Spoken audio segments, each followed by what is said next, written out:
Just moments away from kickoff.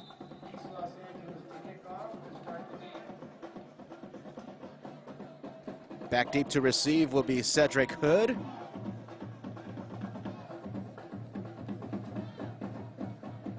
And Keyshawn White.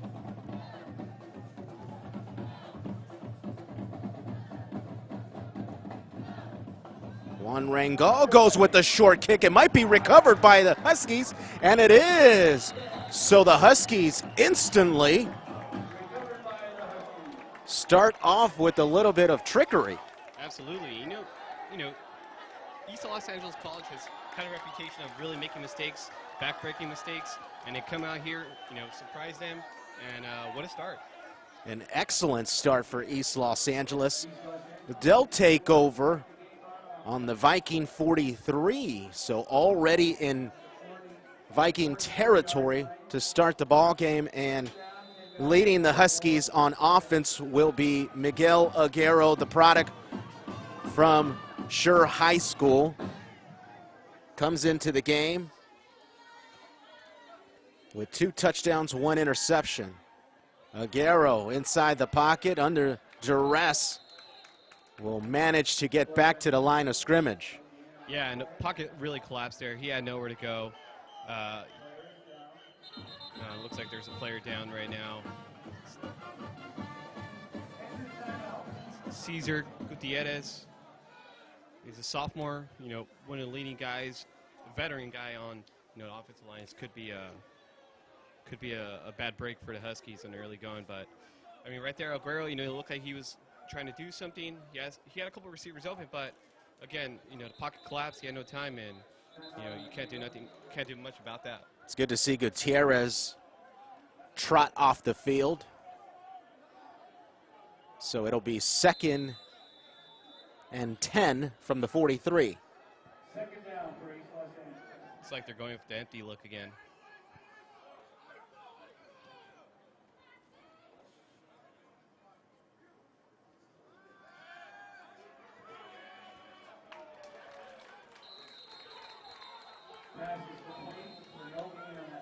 No gain on the pass.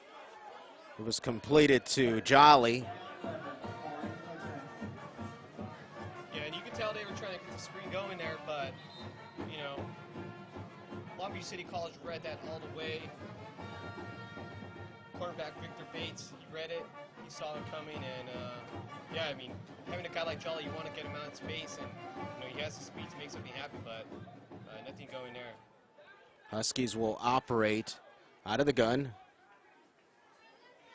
Aguero back to pass, steps up into the pocket, swing pass to Chandler. Chandler with the catch, and a first down, a gain of 13 to the 30-yard line. On the clock, 13 minutes, 39 seconds, just underway from Weingart Stadium. Dan Gudino alongside Will Hernandez. Great decision there by Aguero.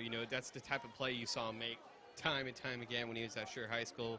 He hits Chandler right there on the shallow route. Great pickup. Start at the 30-yard line. Huskies got something going here. 1st and 10.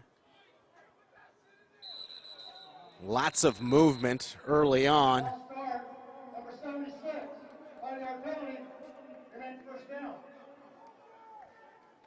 Yeah, Victor Eddy, he moved there. He saw the guys were coming, and every time you move first, officials are going to call the false start every time. Huskies will be backed up to the 35. Still in Viking territory. They've got the ball because they elected to go with a short kick. I wouldn't necessarily call it an onside, as Toledo will carry. That's Allen who will break past the 20-yard line. Gets taken down at about the 16-yard line, and another gain of about 14 for the Huskies. What a great move by Allen right there. It was collapsing, but then, he saw the space, he had space, and he used his feet.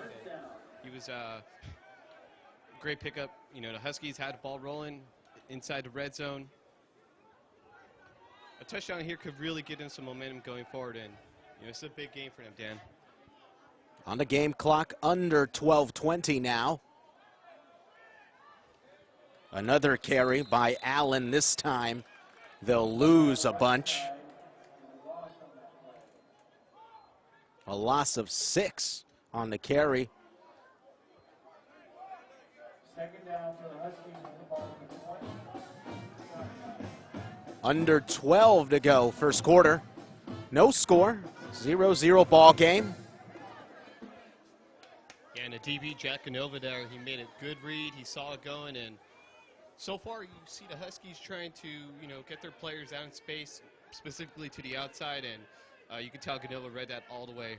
Aguero back to pass. Underneath, it's Allen. They'll pick up almost all the lost yardage on the quick curl route to the running back.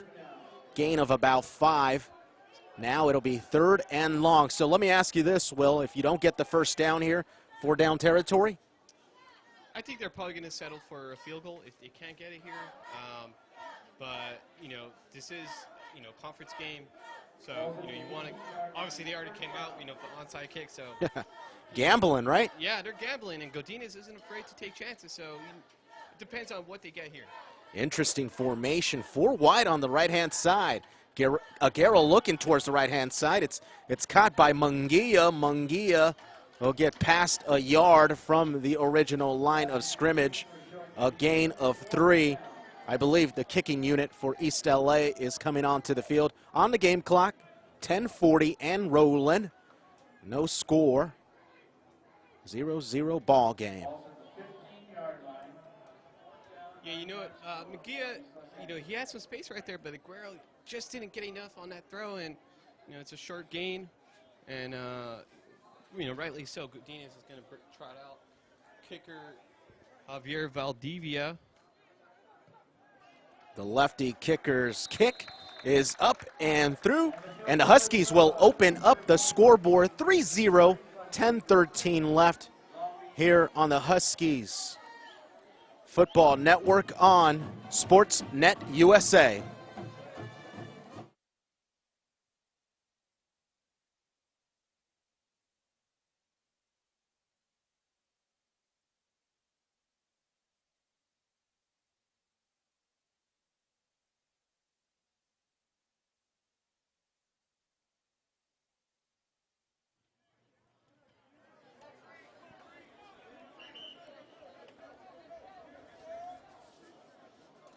Welcome back to Sportsnet USA.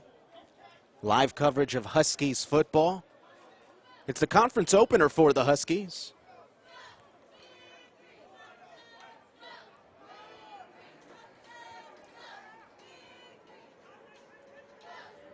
Huskies currently with the lead, 3-0 off of a Rangel field goal.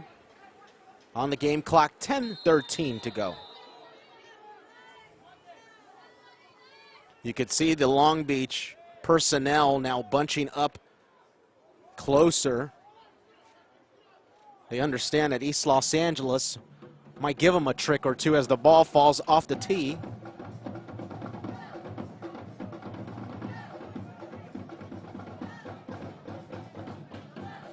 It'll be another pooch kick, and this time recovered once again.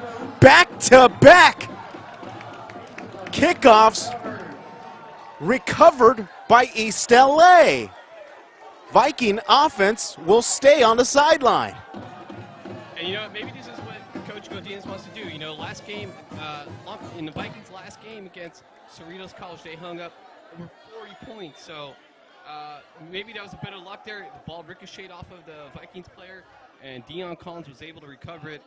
And now the Huskies are set up at the 46-yard line. Coming into the ball game, you could even say that the weak point of the Huskies was special teams. They've allowed already this season 2 kickoff returns of 90-plus yards, but not the case here tonight.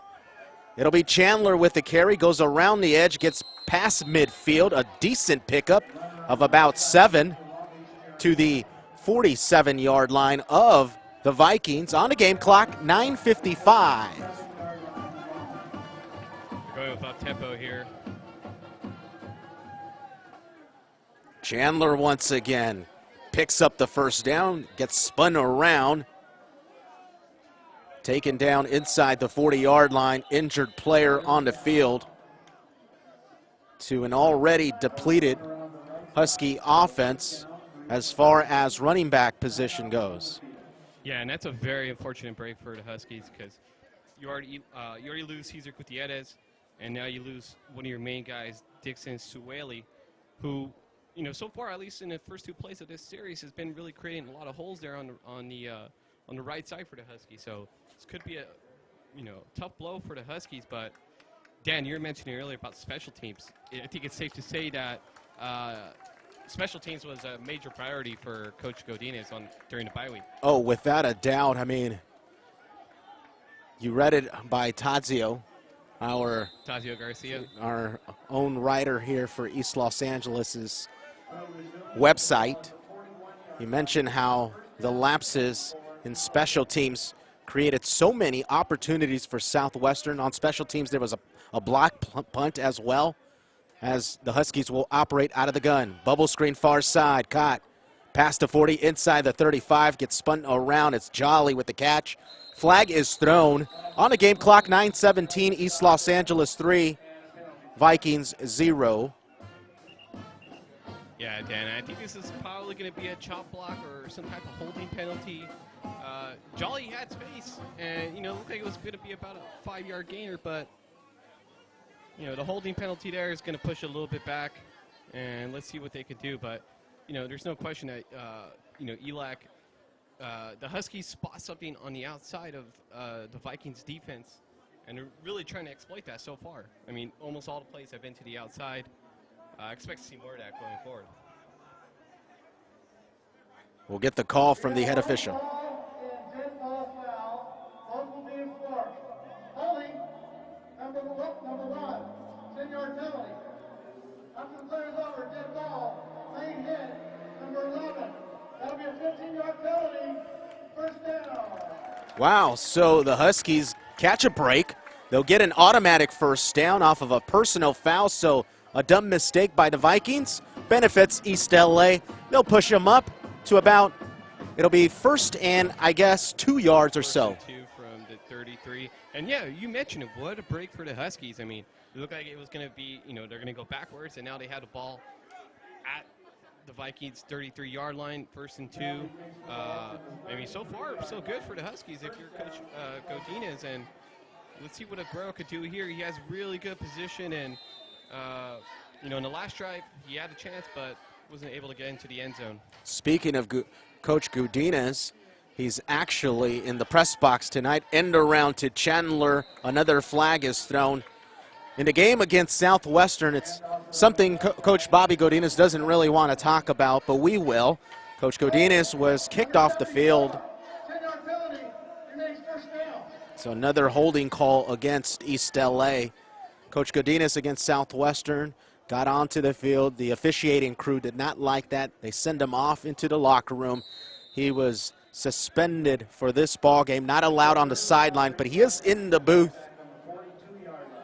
Still allowed to participate, but not like how he would like to, pacing up and down the sidelines. Swing pass near side to Allen. Allen gets popped at the 40-yard line. And another flag comes in. Sueli gets called with the holding. So the Huskies not really taking advantage of that second onside kick. Yeah, back-to-back holding penalties. If you're, maybe Coach Gudino is better up here because, he'd probably already have a lap around the track so far. But yeah, back-to-back penalties. You're East LA College. You got things going. You get 2 onside recoveries, and then you go backwards. But let's see what they could do here. So far, as I mentioned before, they're trying to go outside with the little bubble screens. At a certain point, Aguero's going to have to air it out. Aguero will air it out this time. It's Munguia who catches it at midfield, gets past the 45-yard line. It'll be 2nd and forever. On the game clock, 8:05 and ticking. First quarter, Huskies 3, Vikings 0. Huskies operate with the no-huddle offense. They don't huddle at all. Instead, they always line up to the line, and they'll catch a new play. This time, they'll take the snap. Aguero fires towards the far sideline. It's Allen. Allen picks up about 3, taken down at the 42-yard line. That'll bring up 3rd and long. Yeah, and another deke and dunk pass, Dan. You know, the Huskies had talent on the outside, but you're seeing him going with the short pass game. Obviously, you know, Aguero, he's a great decision maker. He showed that a lot during his time at Sher High School, and he's shown a little bit so far, but at a certain point, you have to take some risks. You know, they've obviously haven't been afraid to do that, so let's see what they could do here. It's a 3rd and long. 3rd and 19 to be exact. Empty set, just Aguero in the backfield. Aguero looking right-hand side, fires to Sessions, caught. Sessions will walk out of bounds at the 25. So now, question for you, Will. If you're Bobby Godinez, 4th and about 2, do you go for it in this situation? Oh, absolutely. I mean, it's 4th and 2. You just got really nice receptions to Cleo Sessions Jr. I mean, I don't think there's any question about it. Excellent timing pattern in the previous play. This time, out of the gun, they'll get a free play into the end zone. Oh. Caught by Sessions. Bobbled catch. Touchdown. Now, will it hold? That's the question. If it does,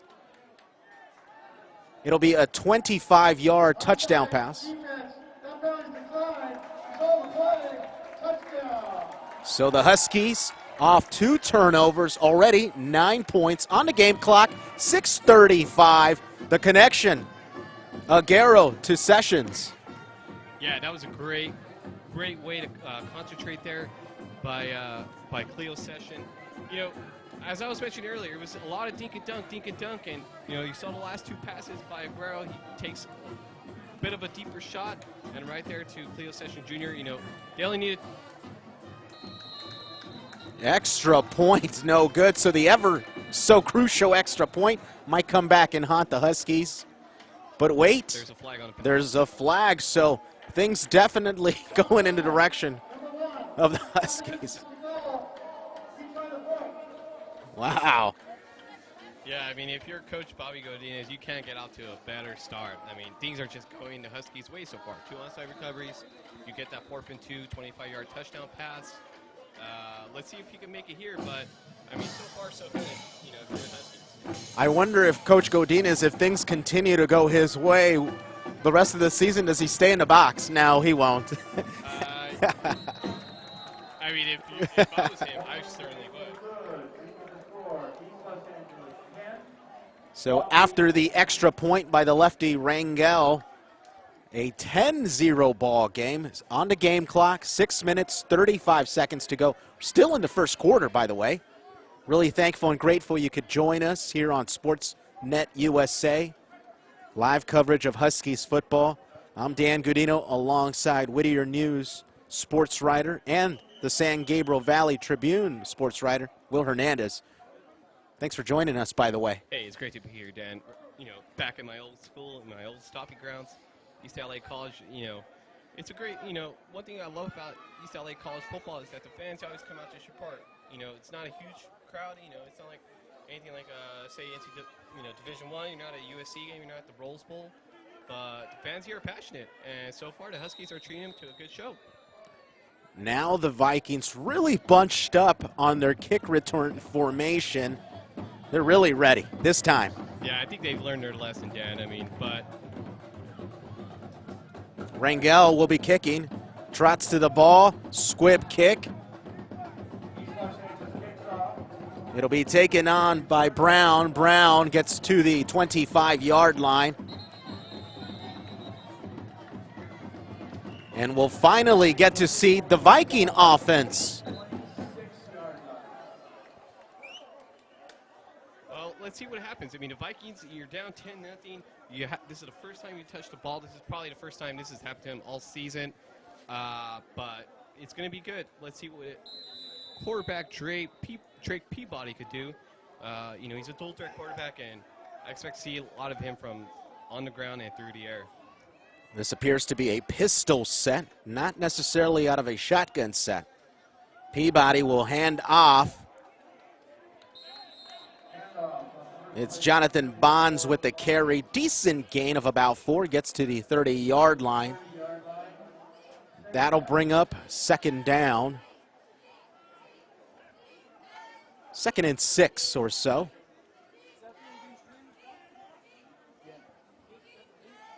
Looks like they have Tayshawn White in the backfield now.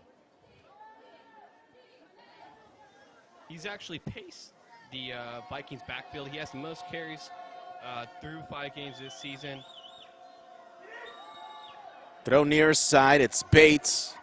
Bates gets taken down, a loose ball, and I believe the Huskies might have recovered. They do. All things going in the direction of the Huskies on the game clock, 5 minutes, 41 seconds, and that's already the 3rd turnover this ball game. Yeah, Ben Keeter, ball got loose, and the 3rd fumble recovery. What a huge break for the Huskies. They have possession now at the Vikings 35. They're already ahead 10 points, and Aguero and company are coming out to the field and looking to add more. Aguero and company, Aguero and company come back onto the field. They'll operate from the 35. Aguero back to pass, slings it over to the left-hand side. It's Chandler, makes a move, picks up about 8. It'll be 2nd and 2 now. What a great move by Chandler there. He gets the pass, he jukes the defender, and now the Huskies are set up 2nd and short. The Husky offense takes a look towards the near side. They'll get the new play in. On the sideline operating as Bobby Godinez is Jonathan Cervantes. He's got Godinez on his ear. Quick pass near side. It's Thomas with the catch. Thomas manages to get past the 25, taken down at about the 23-yard line. Enough for the first down. On the game clock, 4 minutes, 45 seconds, and rolling. East Los Angeles sporting new uniforms, by the way. It's the first time they've worn those gray jerseys. Hey, maybe it's the uniforms. I mean, sometimes change is good. And so far, I mean, things are growing great for the Huskies. Empty set. Aguero near side, intended for Cleo Session. Incomplete. That'll bring up 2nd and 10. Game clock reads 4 minutes, 23 ticks. Yeah, and you haven't really seen too many mistakes or too many bad decisions by Aguero so far, but right there he tries to fit into a tight window to his receiver, Cleo Session Jr. He had guys on the outside, he had 4 guys towards the other side of the field, and usually when you have numbers like that, you want to get it out there, but fortunately for the Huskies, no damage done. It'll be Chandler with a carry. Chandler finds some space, manages to pick up about 6 or so, gets into the red zone officially. Clock continues to tick. 4:05, 4:04, 4:03. An excellent start for East LA already. 3 turnovers caused by East LA. The snap. It'll be Allen taken down in the backfield. Excellent tackle by Chris Brown. Brown getting into the backfield. So that brings up 4th and about 7 now, Will, and the offense stays out there. Yeah, I'm surprised they're trying, they're going for it, but they might just try to draw the defense off sides here and maybe call a timeout, but. Good point. Lined up to the left-hand side of Aguero is Allen, as East LA will receive a new play. That's what Aguero likes to do. He'll survey the defense, finds out what they're trying to do, and a timeout will be called by East LA. 3:01 on the game clock, 10-0 lead for East LA here on Sportsnet USA.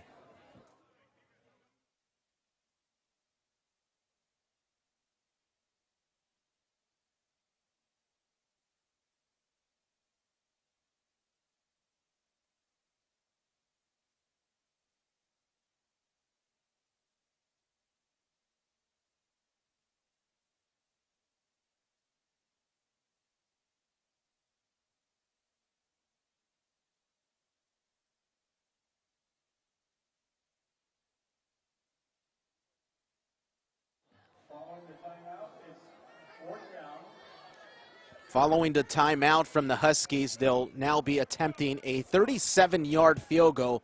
The lefty kicker, Rangel. High snap, Quintero at quarterback.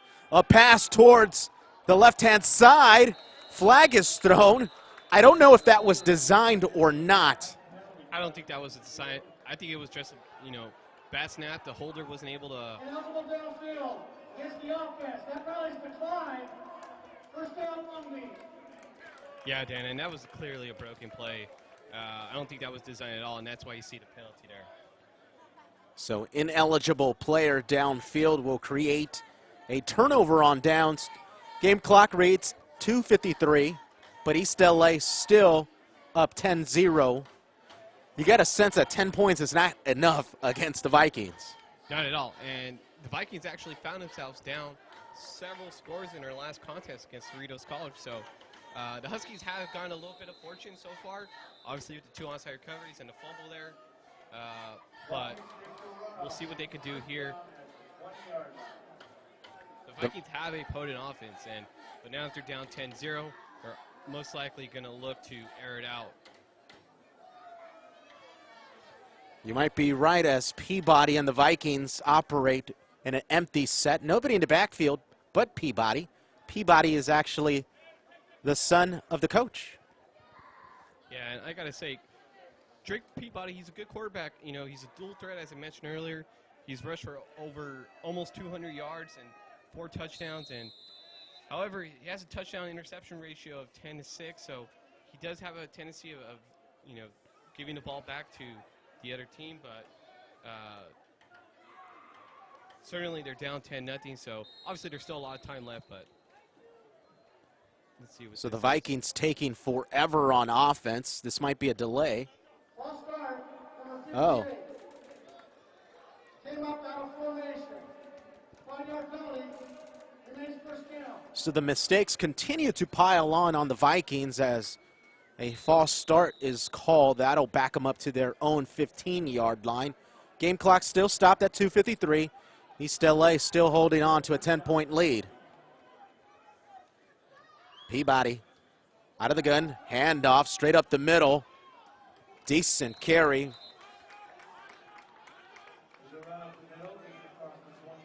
That was Madison, Dylan Madison on the carry.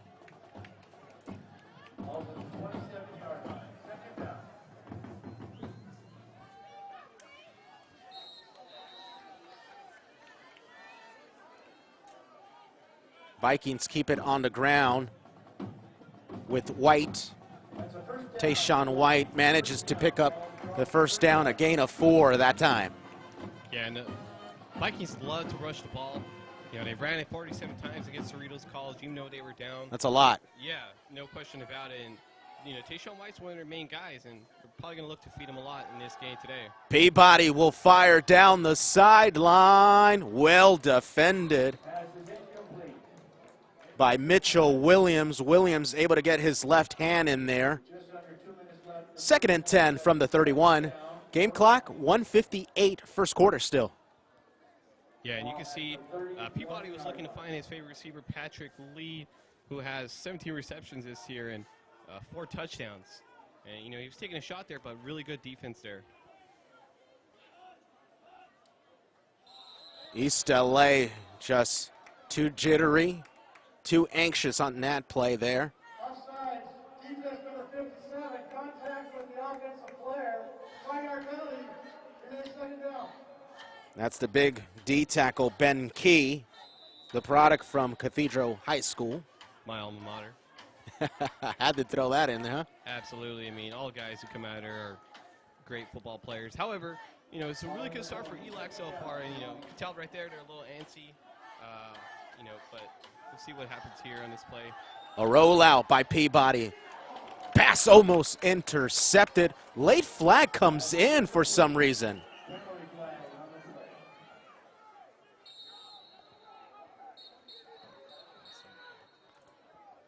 Not sure what the call is. On the game clock, 1:52. Yeah, Mitchell Williams so close to an interception there. He definitely wants that one back, but Let's see what this penalty is here. I think it could be another personal foul or possible late hit.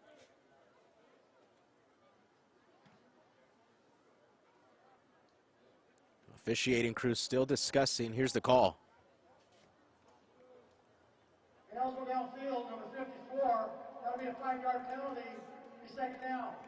After the play was over, he had a dead ball on sportsmanlike conduct. Number 66 of Long Beach. Number 39 of East LA. Both of those players have one foul towards disqualification.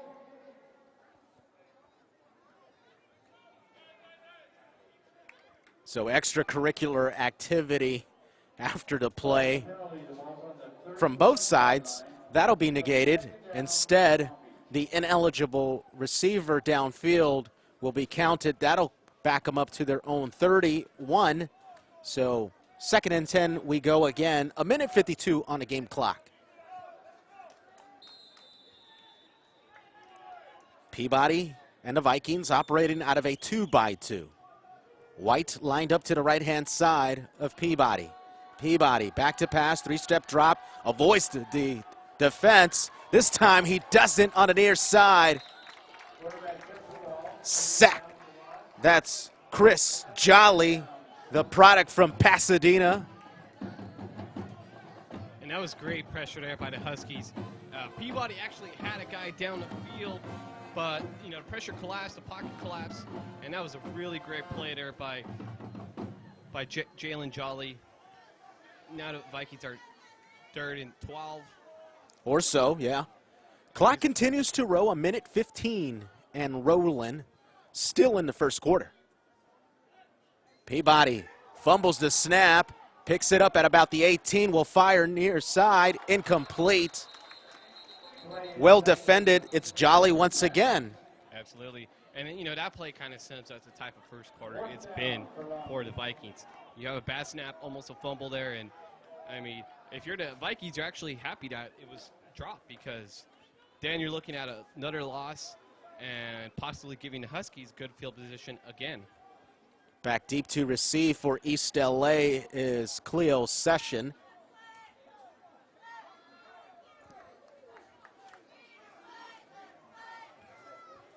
Punting will be Micah Hagler.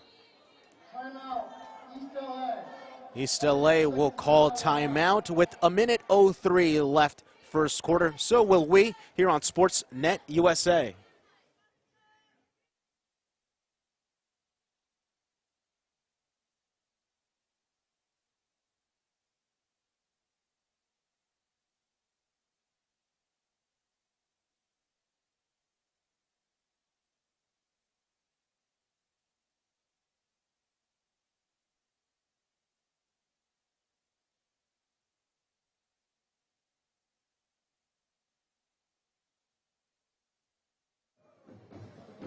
Welcome back to Sportsnet USA's live coverage of Huskies football. And it's brought to you in part by J. Rod Livin Real Estate. Both teams come back onto the field. Special teams units.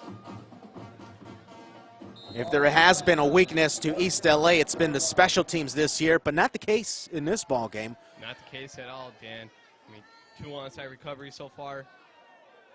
Hagler end-over-end kick. Sessions will take it, and an illegal hit. Sessions was calling fair catch, and he gets licked by Raphael Jones. Jones just goes straight into the grill of Session. Dangerous play. Very dangerous, and not a really smart play at all by Raphael Jones.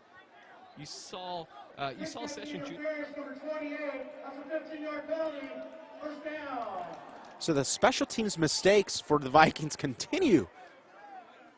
Yeah, very costly. And I mean, you could almost guarantee that Coach Peabody on the other side, Coach Brett Peabody on the other side, is livid with his team. I mean, we talked about it earlier that special teams and mistakes was something that haunted the Huskies, in the previous 5 games, but this time it's the Vikings. Already in enemy territory are the Huskies from the 48. Chandler, no, it's Aguero. Baseball slide by Aguero. Decent pickup of about 6, 2nd and 4 on the game clock. We're approaching the end of the first quarter, 42 seconds and rolling. Yeah, really great decision there by Aguero. I mean, you know, it was a read option play. He had Chandler, and you know, nice slide there by Aguero, you know. Trips to the far side, lone receiver near side. It's Chandler dancing around, manages to pick up just enough of the first down. That's what Chandler does so well. He's so elusive. You haven't witnessed it this season, but he's got a spin move that nearly works every single time. We'll see if he unleashes it this time, but Chandler will sit out this play as Allen checks in. Instead, the Huskies will elect the clock to run out. That brings us to the end of the first quarter as the Huskies lead at home 10-0. Start of the second quarter coming up here on Sportsnet USA.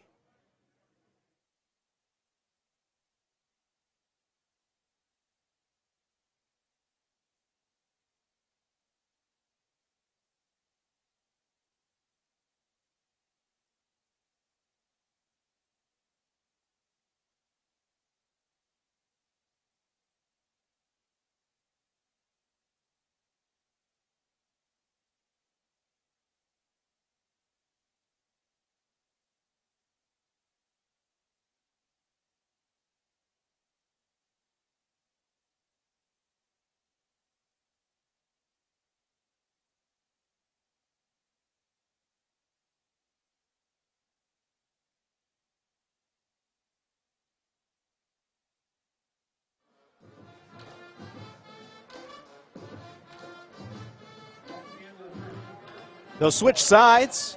East LA will now be attacking from right to left. Start of the second quarter. East LA with a 1st and 10 from the 42-yard line. Got a bunch formation on the near side. I think one of the East LA receivers went a little too early. Number 10, 5-yard penalty, remains first down. Please reset the game clock for 15 minutes. Jolly got maybe a little too excited there. I mean, for the Huskies, obviously you start the second quarter, you're up 10-0. You had the ball inside Vikings territory. Full start there, not exactly the way you want to start a quarter. That'll back them up to the 43 of the Vikings, but still excellent start on this possession already in Viking territory. Aguero will launch one. Is it too long? It is incomplete. Intended for Valdivia. Yeah, he had Valdivia there. He beat his man, and Aguero just puts too much air on that one. But he had his man, and it's good to see Gudino and company trying to take shots downfield. It worked for the Huskies in the previous possession that ended in a touchdown. And, you know, they clearly see something in the Vikings defense that they can exploit. Game clock now reads 14 minutes, 53 seconds. Aguero out of the gun.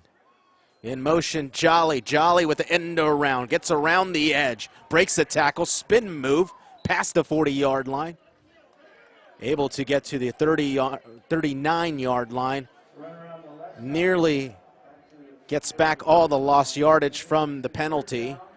3rd and 11 yards to go.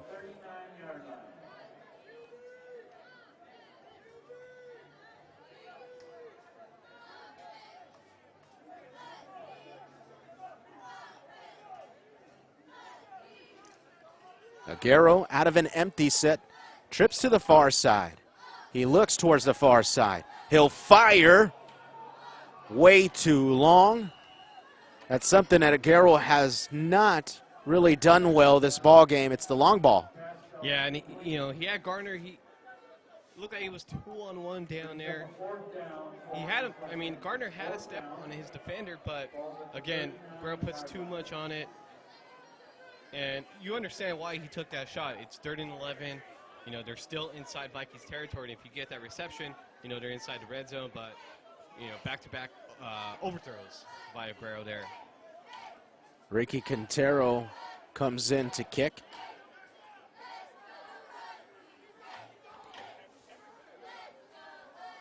Low snap. Quintero kicks a high, beautiful spiraling kick. Excellent punt. It'll bounce inside the 10-yard line. And the Vikings will get pinned deep inside the 10-yard line when they come out for their second possession on offense here on Sportsnet USA.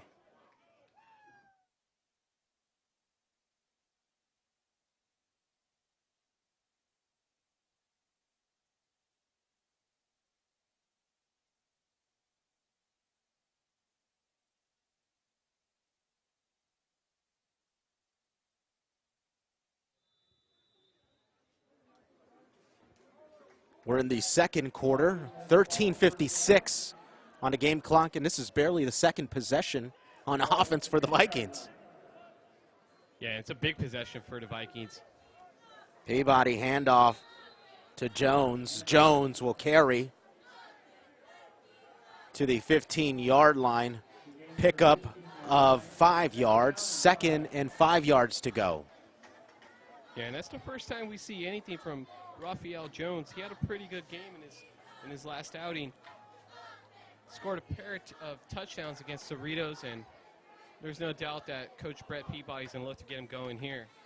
This will be a pistol set, not necessarily a shotgun. He's only 3 yards away from his center. Now they'll shift into the shotgun set. Jones with the carry near side. Jones trying to get around the edge, taken down. Decent pickup of about 2. With the tackle is Joey Knowles. Yeah, Knowles got to tackle, but Jalen Ross should really get credited there because it was great pursuit. Jones could feel him coming behind him, and fortunately for the Huskies, Knowles was able to get there before Ross. But really good pursuit there by the Huskies defense. Sets up a third and short here, but things have definitely been going the Huskies' way so far, Dan. 3-man front for East LA. 4 linebackers hovering the box. Poor snap. It's fumbled by Peabody. Peabody trying to escape. He doesn't.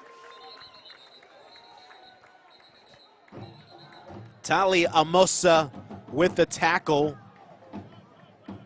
What a great play there by Amosa. Had he not brought down Peabody, he had plenty of field in front of him to run, and he might still be running, but what a great tackle there. Now the Vikings are going to have to put it away, and man, another scoreless possession for the Vikings, Dan.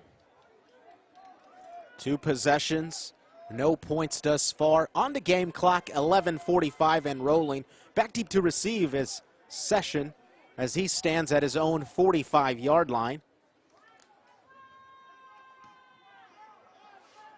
Hagler with his kick gets past midfield. Will take a Husky roll towards the left-hand side as the Huskies will once again get excellent field position to start this possession.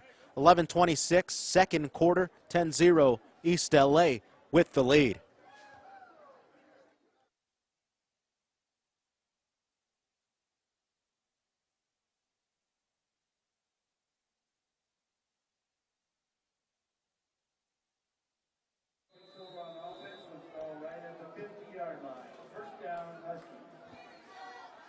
Dual running back set in the backfield for East LA. It's Allen and I believe Chandler. Allen comes in motion near side. It'll be Allen on the swing route.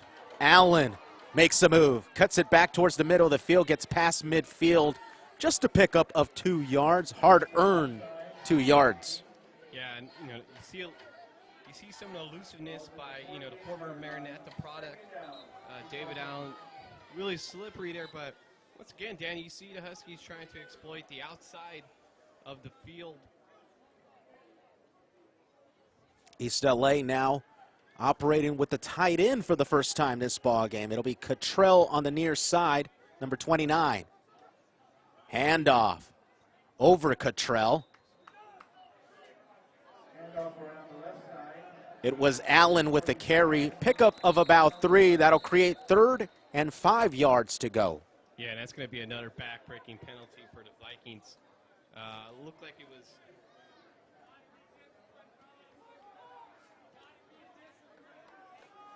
That's unsportsmanlike conduct number 8 of the defense. That's a 15-yard penalty. First play, first defense. Well, it's very interesting what's going on because Coach Bobby Godinez, prior to the ball game, mentioned one of the bigger struggles for Long Beach is the head game, the mind game. Whether are they able to stay disciplined and not create their own mistakes? Not the case. Vikings continue to shoot themselves on the foot. Yeah, absolutely, Dan. And I mean, another costly penalty there for the Vikings. You know, Coach Bobby Godinez hit it right on the nose.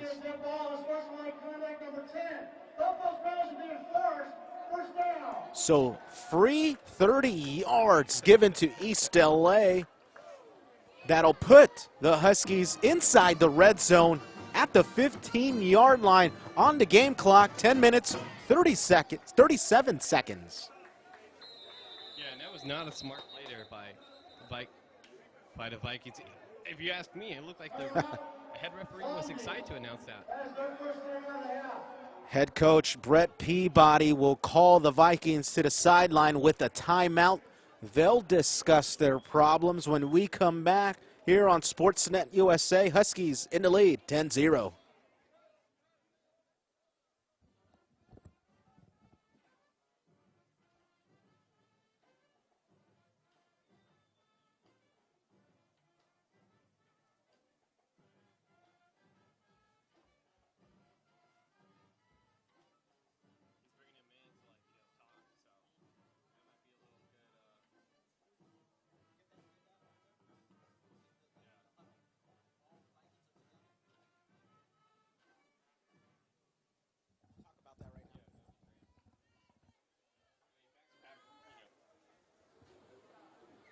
Welcome back to Sportsnet USA's live coverage of Huskies football from Weingart Stadium on the campus of East LA. Huskies in the lead, 10-0.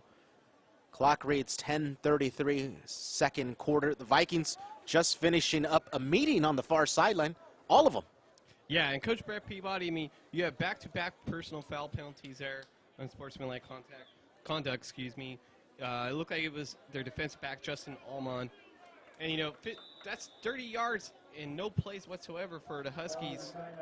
And if you're Coach Brett Peabody, you have to bring your unit together and get them on the same page. It was clear that clearly they are not. Aguero able to handle the high snap. So it looks like both teams struggling. Yeah, yeah, bad snap there for Aguero, but, you know, wise decision there to just, you know, hit the ground, take a knee, and, you know, live another day. Live another day, exactly, because that could have easily gotten blown up. And, you know, if you're the Huskies, you have all the momentum going for you right now. You don't want to give the ball back. 2nd and 17. Allen in motion to the far side. Play action. The pump over the middle. Picked off. Pass into the end zone is intercepted. That's a touchback. Long Beach will take over. I believe that was Darian Bunton with the interception. So the first mistake from the Huskies at the 9:51 mark, second quarter. That's Aguero's second interception of the season to his 2 touchdowns.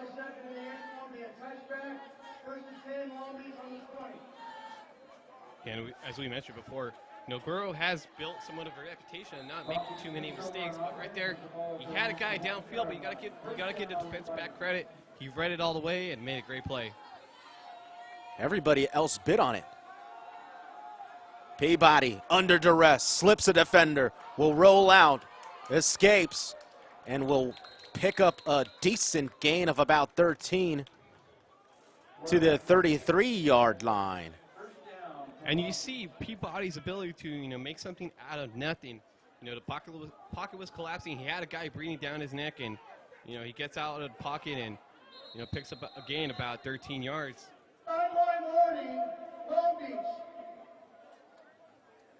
The sideline of the Vikings getting a little rowdy, or maybe they're just into it now.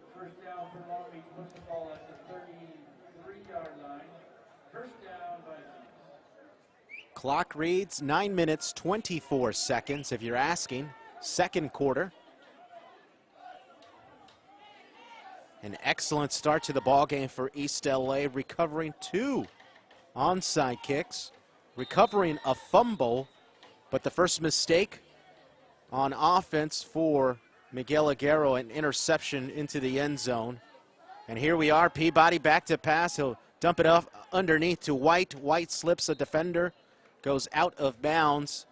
Pickup of about 4. 2nd and 6. Yeah, and that was a short pass to White there, but if you're the Vikings, at least you're moving the ball forward. In the previous possessions, it felt like each play they were going backwards, and now they have some momentum near about their own 36-yard line. Wilson goes in motion to the far side. It'll be Wilson with the catch, gets taken down instantly by Mitchell Williams. That'll create 3rd down. Yeah, nice tackle there by Mitchell Williams. It was a short pass. He read it all the way, and you know if he doesn't make that tackle, Oh, go ahead. Yeah, I'm sorry. If he doesn't make that tackle, Victor Bates is probably still running because there was nobody else down the field to cover for Mitchell Williams. So really good stop there. Brings up a 3rd and short. Here's a situation the Huskies have done well as they engage the blitz. Peabody, elusive as he can be, will pick up the first down, still on his feet. Gets turned and will get to the 47-yard line. A first down for Peabody and the Vikings. Game clock, 8:10 and rolling. Second quarter. Yeah, and that was a really smart play by Peabody. He actually had a guy downfield, but you know he had pressure again. The pocket was collapsing, and he uses his feet to pick up the first down, move the chains.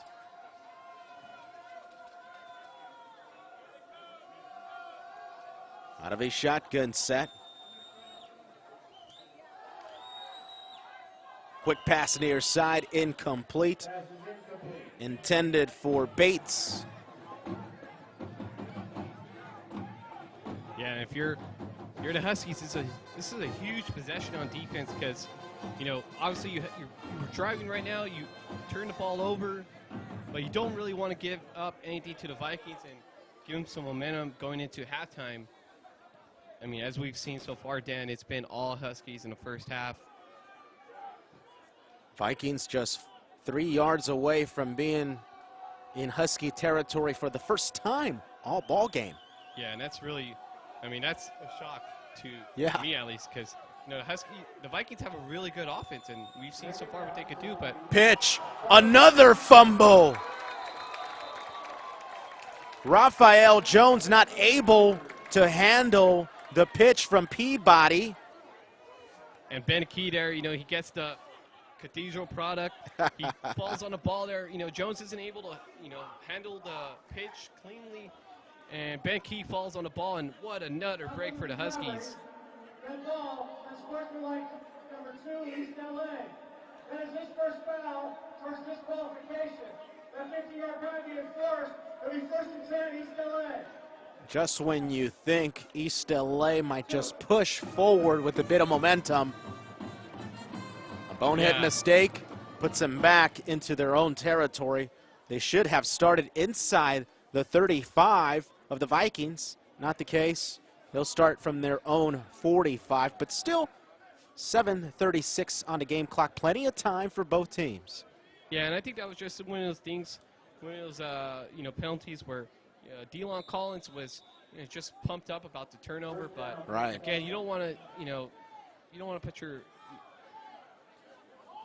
Chandler with the carry near side goes out of bounds. Another penalty. Flag on the play. Well, Dan, I hate to say it, but it looks like we're starting to see a little bit of the old Huskies. You know, they start out the game so well. I mean, you know, hardly any.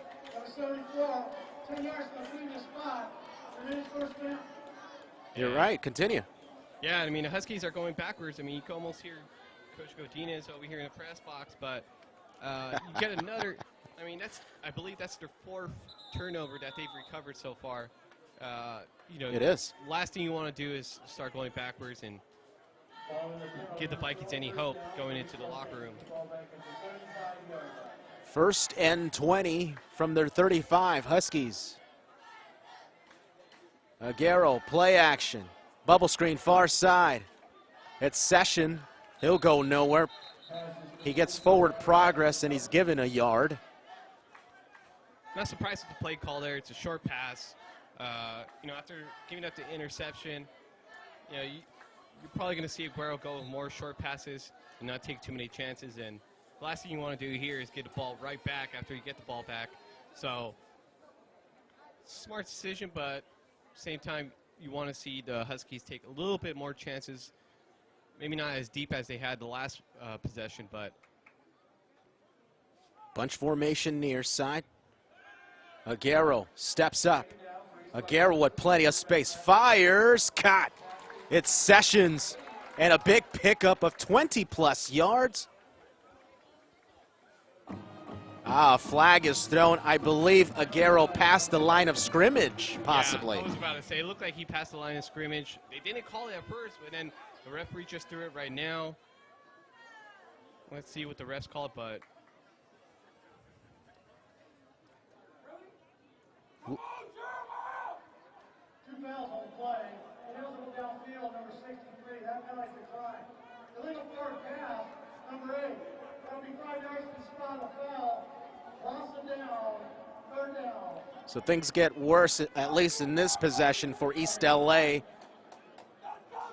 It'll now be 3rd and about 24 or so.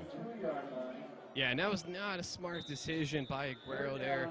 He had plenty of field grass in front of him to, pick up some yards and at least make it a close, 3rd and 10, 3rd and 8. And he throws the ball and past the line of scrimmage, and another backbreaker. Quick pass near side of Munguia. Munguia tiptoeing to the 39. Still well short of the 1st down.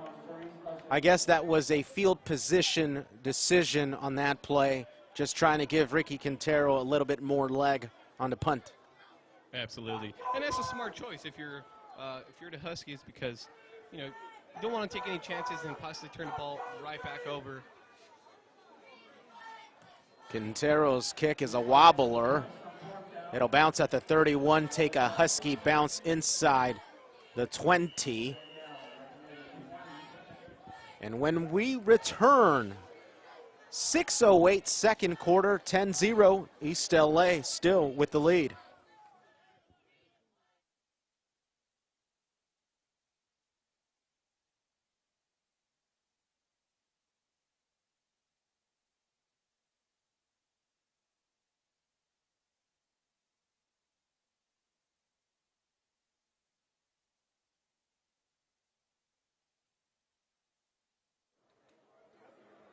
The Viking offense back on the field. 1st and 10 from their own 20. Peabody with a 3-by-1. 3 wide receivers near side. Hand off. It'll be Jones. Jones picks up about 3. 2nd and 7.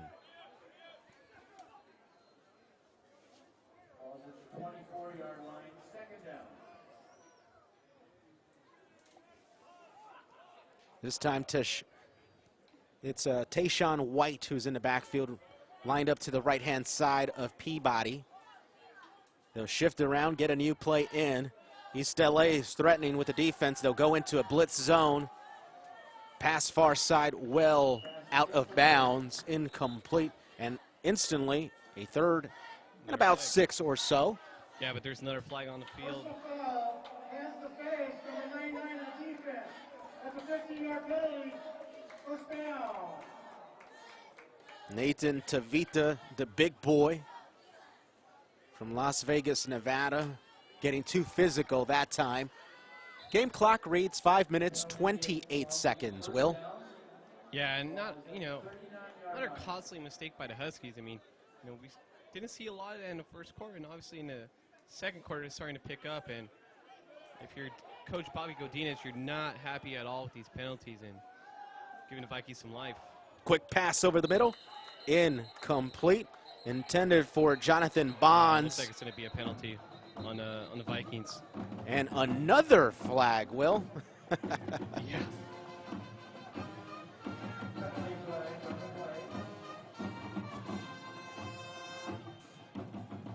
Yeah, it looked like number 73, Sebastian Hernandez out of La Mirada, kind of pushed his man down to the ground after the play was over. And, you know, after everything we've seen so far, the referees are not going to let that slide.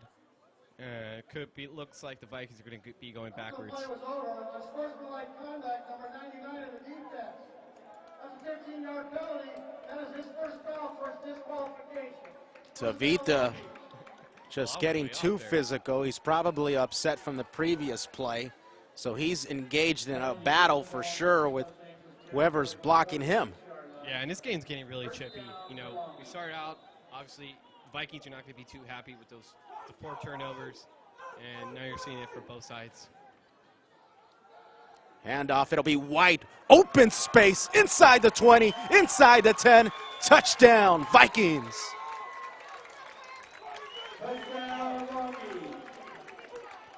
From 47 yards out, White opens up the scoreboard finally for the Vikings, and now a 10-6 ball game. Yeah, and that was a great run by Tayshaun White there. He had, had a great block from one of his blockers, and you see that burst of speed there, Dan, with, taking 47 yards to the house, exactly what the Vikings need. And that's blocking.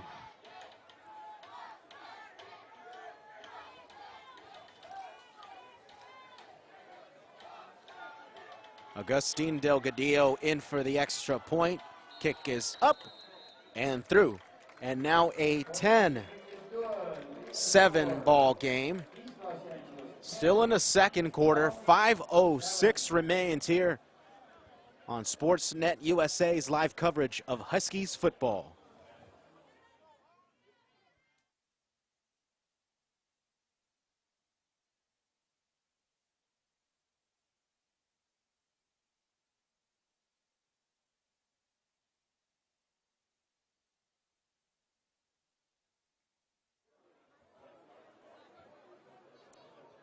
Although the Huskies possess a 3-point lead, it feels like it should be a lot bigger. And the disappointment is 4 turnovers, only 10 points scored off of the turnovers. Penalties, penalties, penalties. It was something that I'm sure Coach Bobby Godinez was talking to his team about to clean up during the bye week. They got to a good start, especially with those 2 onside kicks and fumble recovery. But here in the second quarter, you see some of those back-breaking penalties yet again, and basically give the Vikings 7 points there. Del Gudino will be kicking off. It'll be Terrell Robinson.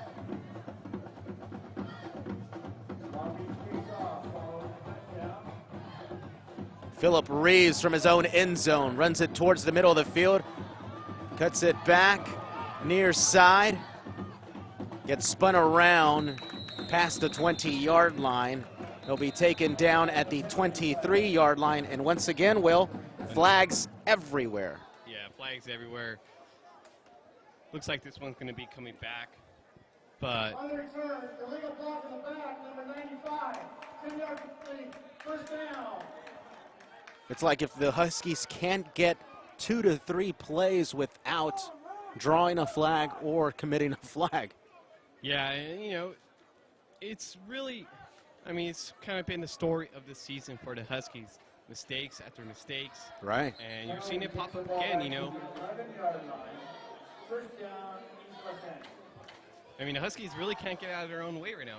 It was the other case from the get-go, and now it's shifted back for ELAC. Now they're pinned deep inside their own territory. Allen in motion. It'll be a handoff to Allen, the end around. Allen trying to find some space, trying to get around the edge. He doesn't. Manages to get back to the line of scrimmage, if that. Game clock reads 4 minutes, 40 seconds and rolling. Yeah, and at this point, you're continuing to see the same from the Huskies, at least with their offensive play calling. They're trying to get to the outside and get something going there, but Long Beach has already figured that out, and at a certain point, you know, Coach Bobby Gudino is going to have to switch things up a bit. 2nd and 10. Allen with the carry once again. Manages to pick up 2 or so. That'll bring up 3rd and 8. You know what, Dan, it's starting to feel a little bit like momentum is switching over to Long Beach City, even though they've given the ball back to East LA College 4 times today. But you know, 3rd and 8, you're only up by 3, but it feels like you're down by 10. Can Aguero complete one in this situation? Empty set. Chandler in motion. It'll be a swing to Chandler. Chandler gets taken down instantly. Excellent tackle by Blake Jenkins.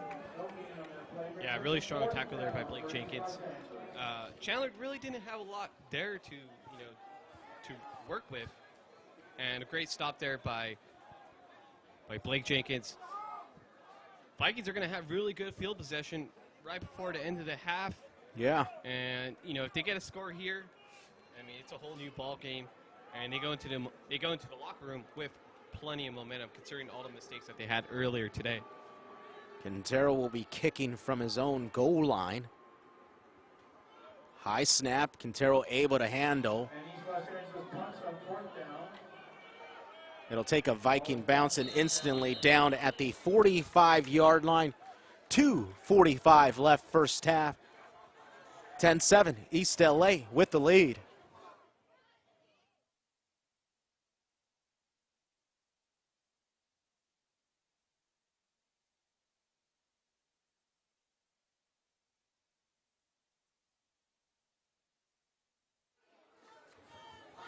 Welcome back to Sportsnet USA. Dan Gudino alongside Will Hernandez. Vikings will start in Husky territory at the 45. Vikings get a new play in. Peabody and the rest of the Vikings looking towards the far sideline. Out of a gun. Handoff straight up the gut. It's Tayshawn White who manages to pick up 6 yards or so to the 41-yard line. Really nice play there by Tayshawn White. Looked like he really had nothing going there, but he stayed on his feet, kept his legs moving, and picks up 6 yards. And now it's 2nd and 4. 2nd and 4 from the 39. Clock continues to roll, approaching the 2:10 mark of the 2nd quarter. Peabody looking towards the far side. Under duress, and he's taken down for a sack. It's Talia Mosa. Mosa making up for his mistakes. You know, he Yeah. had a 15-yard penalty earlier in the game that eventually resulted in, or that pinned the Huskies back when they had something going. Really nice play there to bring down Peabody. Players checking in for East LA. The snap. 3-step drop over the middle, incomplete. Intended for Jonathan Bonds. That'll bring up 4th down. Now in this case, do the Vikings go for it? Doesn't look like it, Will. Yeah, it doesn't look like it. You don't want to give, you know, you pretty much flip momentum with the last drive and, you know, being able to hold the Huskies on back-to-back possessions. So, yeah, if you're Coach Brett Peabody, you don't want to give the ball back to the Huskies in really good possession, in really good field position, and you've already seen what Aguero could do. Now here's a question. Over the last 2 to 3 possessions, East LA hasn't really been effective on offense. With the minute 36 left, as Hangel's kick is high, Sessions asking everybody to get out of the way. Do you get aggressive and try to get some points, or with the minute 26, you're comfortable with the 3-point lead and you just run the ball out? That's a really good question, Dan, because you've seen the Huskies make some costly mistakes with the penalties, and you know, quite frankly, they haven't really gotten anything going aside from a couple big plays, a couple big pass plays by Aguero. The Huskies haven't really been able to gain any traction, and you know, thanks to field possession, they've had, you know, good opportunities to put the ball in the end zone. All season long, typically up to this point, we've seen up to two other quarterbacks, Philip Tran or Paul Herrera. Not the case. I think this is Miguel Aguero's team. Aguero steps up, fires over the middle. It's caught. It's Valdivia with a decent pickup. Pickup of 10 yards. Clock reads a minute 13 and rolling. So it looks like East LA will stay aggressive. Yeah, and you bring up a good point because they have had a tendency of using other quarterbacks. This could be a tryout for Aguero here. Aguero this time rolls out and will just throw it away. Intelligent play. 2nd and 10. 57 ticks. Second quarter. Aside from that interception that Aguero threw into the end zone, he's had a pretty solid first half. He hasn't made too many costly mistakes, but he has a tendency of throwing the ball short and not really taking chances. But I think Coach Bobby Godinez is going to trot him out there and stay aggressive. And if he could do something, you might see him come out in the second half. Aguero will fire deep. It's caught, no, in and out of the hands of Philip Reeves. That's really too bad because Philip Reeves was open. He had to step on his guy, and once again, Aguero just puts too much air on that pass. 3rd and 10 yards to go. First down yard marker lined up at the 44-yard line of East LA. Clock reads 49.6 to go. At this point, if I'm Bobby Godinez, I'm probably just going to run the ball and try to run out the clock. Play action. It's Valdivia who catches it at the 40, gets licked instantly. With the tackle, it's Darian Bunton. So Long Beach trying to keep the clock frozen with as much time as possible. So it looks like they're playing to get some points if East LA elects to punt off. Yeah, and I mean, at this point, you have to put the ball away. You don't want to give the Vikings the ball back. Say they go for it on 4th down and they don't get it.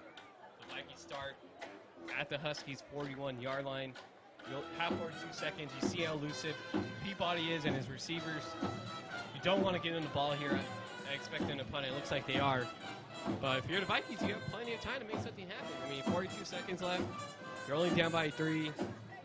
A field goal or a touchdown here, I mean, it gives Long Beach City plenty of confidence and faith to make something happen in the second half. Ricky Quintero, by the way, from Cathedral, will punt away. High snap. Good thing he's 6'3". High kick. It'll take a Husky bounce inside the 20-yard line. Clock continues to be milked. It'll be stopped at 28.5 seconds. And it looked like Milshawn Lathan for Long Beach City. He almost touched the ball right there. And yeah. You can hear the Long Beach City coaches screaming grenade, which usually means, get out of the way. Holding, number 45, 10-yard penalty.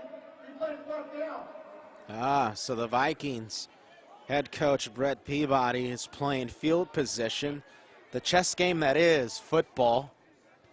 So now East LA will get backed up 10 yards, and that'll give the Vikings another shot at getting past midfield, possibly. 28 seconds, so plenty of time for the Vikings to create something.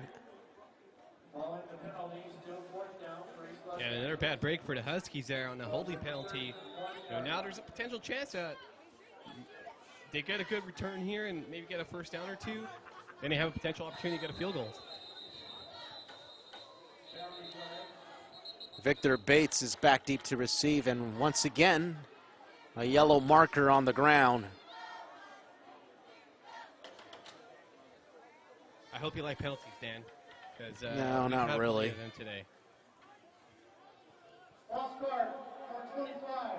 Wow. Remains 4th down. Please set the game clock for 28.3 seconds. If I'm the Vikings, I'm thinking 3 points. I'm thinking about tying this ball game up now. Now that my returner Bates is just lined up practically at midfield. Yeah, I mean, this is a really good opportunity if you're the Vikings. And again, ELAC can't get out of their own way. I mean, you start the game off so good, and I mean, you're still up by 3 points, but you know, you don't want to give up any points here to the Vikings and give them some life going into halftime.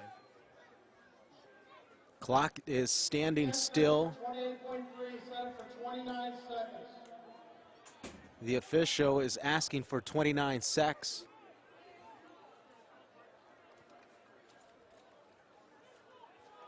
There we go. Bates will get another shot, so will Quintero. He'll be punting. Flags everywhere, whistles blown. False start once again against East LA. 3 penalties in a row.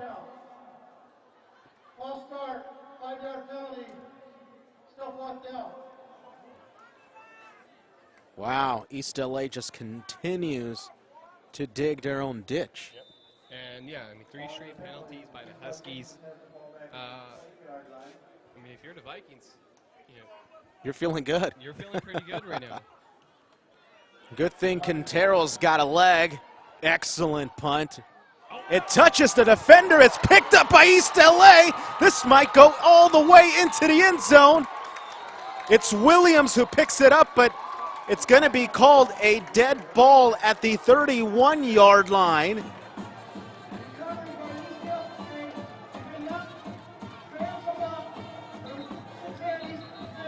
So what the official's trying to communicate is you can't pick up a dead ball, but it will be East LA football with 14 seconds to go.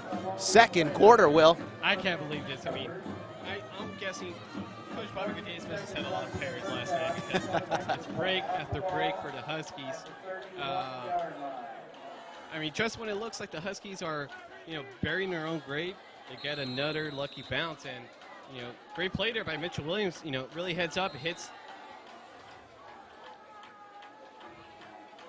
After the ball hit returner Victor Bates, really smart play of Mitchell Williams to just, he sees the ball, he grabs it, and rightfully so, he takes it into the end zone, but college rule says once it's a fumble, that ball is where you take over.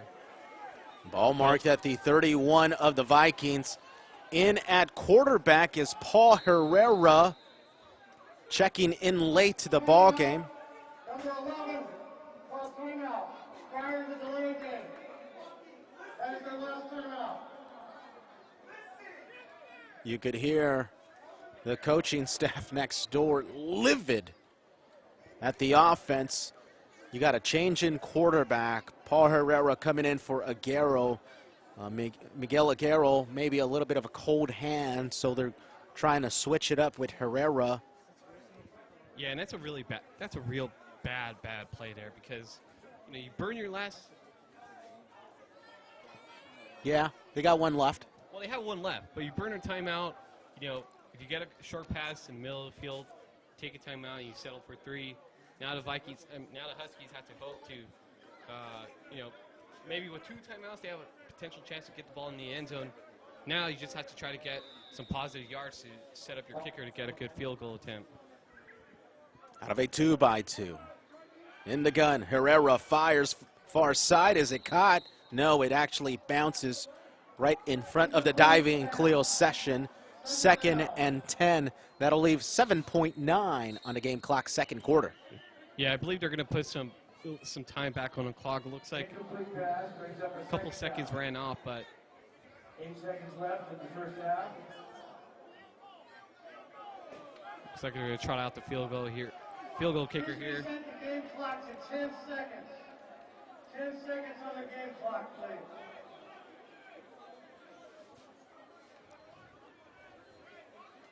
This will be from 48 yards out for Ricky Quintero and the Huskies.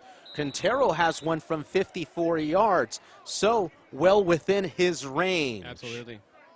10 seconds on a game clock. The snap, the kick. Does it have enough distance? No, wide right. So that'll leave 3.9 on the game clock. First half of play here from Weingart Stadium on the campus of East LA College. Dan Gudino alongside Will Hernandez. Yeah, and unfortunately for the Huskies there, That was Quintero. Quintero, he actually had the length. Just boots it a little wide right, and the Huskies come up empty here, but you have to think that maybe that timeout there, had they not burned that one on, to avoid a delay of game, maybe they run another play and, get closer, but We'll another see. bad break for the Huskies. It'll be White with the carry straight up the middle. That brings us to the end of the first half with the Huskies with a thin 3-point lead. East LA 10, Vikings 7 here on Sportsnet USA. We'll return in about 15 minutes, for the second half here on Sportsnet USA. Welcome back to Sportsnet USA's live coverage of Huskies football. We're live from Weingart Stadium on the campus of East LA College. Moments away from the start of the second half. East LA holding on to a thin 3-point lead.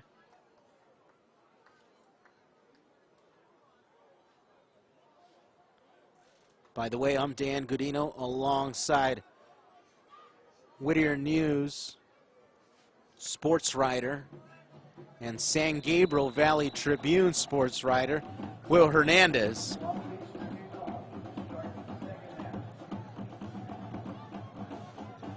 So in the first half, we saw points from Ricky Quintero and also a touchdown pass from Miguel Aguero to Cleo Session. This time it'll be Reeves on the near side. Reeves with a head full of steam, bulldozing through the 35-yard line. So decent field position for the Huskies to start the third quarter, Will. Yeah, and a really good return there by Reeves. Huskies are going to start about their 37-yard line. We mentioned in the first half, Huskies started so good. I mean, 2 onside recoveries, 2 fumble recoveries, and only come away with 10 points. But here's one thing I want you to notice, Will. Paul Herrera will start. Herrera, far side, nearly gets picked off, intended for Thomas. Jeremiah Houston well defending Thomas that time. So right off the bat, Herrera given the green light to fire away. Yeah, and he could easily tell right away that Herrera has a really strong arm. He tried to sling it in there, but really good play there by Houston. He read it all the way, and to be honest, Herrera's lucky that wasn't picked off and taken to the house. Herrera by himself. Now he puts Chandler in motion. Play action. A little bit of a hesitation move by Herrera as he passes to Munguia. Munguia was well defended. So that brings up 3rd and 10. Just underway. Game clock 14 minutes, 41 seconds. Third quarter. Yeah, Munguia, you had an opportunity there. The ball hit his hands, and usually if you're a receiver, the ball touches your hands, you catch it. But it looked like he wasn't going to have much room to, make something out of that. Out of the gun, empty set. Herrera will escape near side. He'll take off. Gets taken out of bounds. Is it enough for the first down? That's the question. Looks like it is. No signal yet. Finally. So it is a gain of 10 by Herrera. Really good decision there by Herrera. I mean, you saw that earlier with Aguero. He had room, and instead he had that penalty where he crossed the line of scrimmage and threw it. But Herrera really showed a lot of strength there and confidence to be able to take off and pick up that first down, a key first down for the Huskies. Keeper, actually a play action. Sessions will pick up about 2, close to midfield. It looked like one of those RPO type of plays. And to be honest, I think Chandler, he had smarter decision probably would have been to give it to Chandler. I mean, you know, you take some pressure off of Herrera and let your star running back do something. But at least the Huskies do get some positive yardage and no penalties there, Dan. Game clock reads 13 minutes, 35 seconds, and rolling. Third quarter. East LA should have a bigger lead, but they haven't been able to execute off the 4 turnovers. Pass to Munguia, far side. Munguia picks up the first down, gets swung out of bounds at the 40-yard line of the Vikings.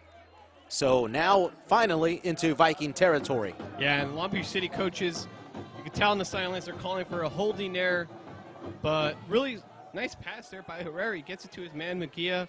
So far, it looks like that's been his favorite receiver, and Munguia makes something happen after the catch. A free play will be given. Herrera fires towards Sessions, up for grabs. Sessions comes up with it. Grown man play by Sessions. 40 yards, Herrera to Sessions, but wait.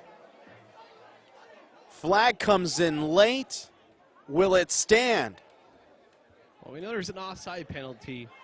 So, Oh. Size number 44. Personal foul number 63. Those penalties will offset. Replay it down. So remove the touchdown. what a back-breaking penalty there by 63.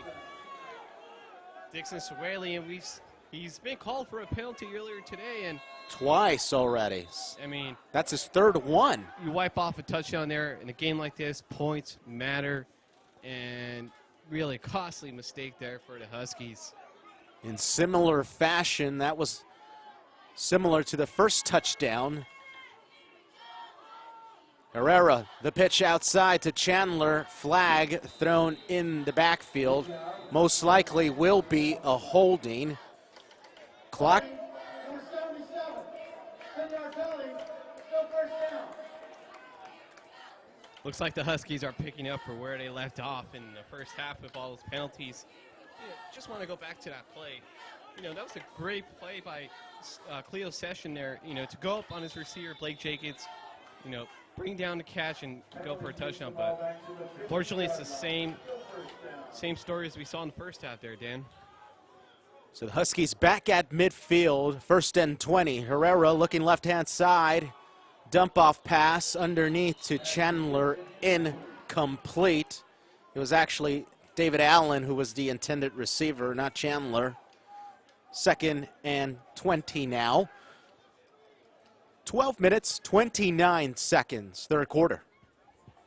Yeah, and really nice play there by Vikings defensive lineman Marvin Boyd, who was able to tip it, and not sure how much Allen was going to be able to make out of that, but really nice play to tip it, and it's incomplete. Now it's 2nd and long.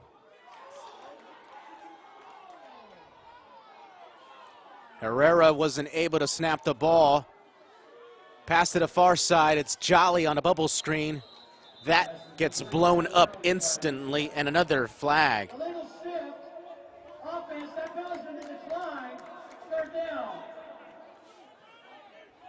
Looked like the Huskies had a chance to possibly get another offsides penalty, but Herrera takes too long to call for the ball, and now it goes against the Huskies as opposed to going against the Vikings. No rhythm from the Huskies to start the third quarter. Clock continues to roll, 12:15 and counting. It'll be 3rd and 22 from the Husky 48. The snap. Herrera gets popped in the backfield. Sack. Big hit by Amir Wilson. Wilson just blast the face of Herrera. Yeah, Wilson came in unblocked. Really just levels Herrera there. I mean, it was questionable.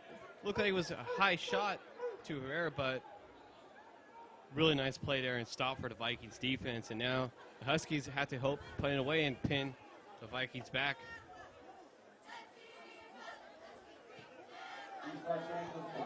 Back deep to receive is Victor Bates. Bates will allow it to bounce out of bounds. So when we return, the Vikings offense takes the field, 11-13, third quarter, 10-7, East LA hit the lead.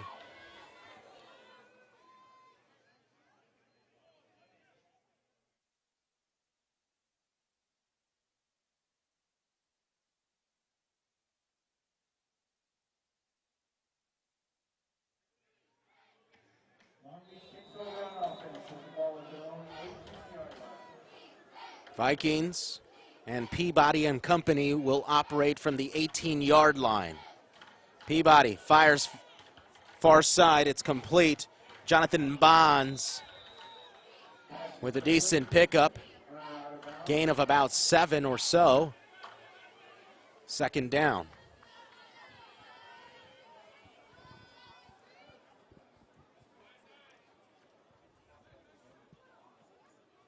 Should be interesting to see how the Vikings offense will respond. Wow. There could never be any sort of rhythm developed when you have a flag thrown every 2 to 3 plays. Yeah, oh, no question about it, Dan. And, I mean, coming off a bye week, it looked like you would expect for the Huskies to clean it up, but, again, these countless penalties, they're too costly. Vikings keep it on the ground. It's Dylan Madison with the carry. Actually will lose a yard or so. That'll create 2nd and 11 from the Viking 39. Game clock reads 10 minutes, 30 seconds and rolling. Peabody, 3-step drop, fires over the middle, incomplete, in and out of the hands of David Kalsher.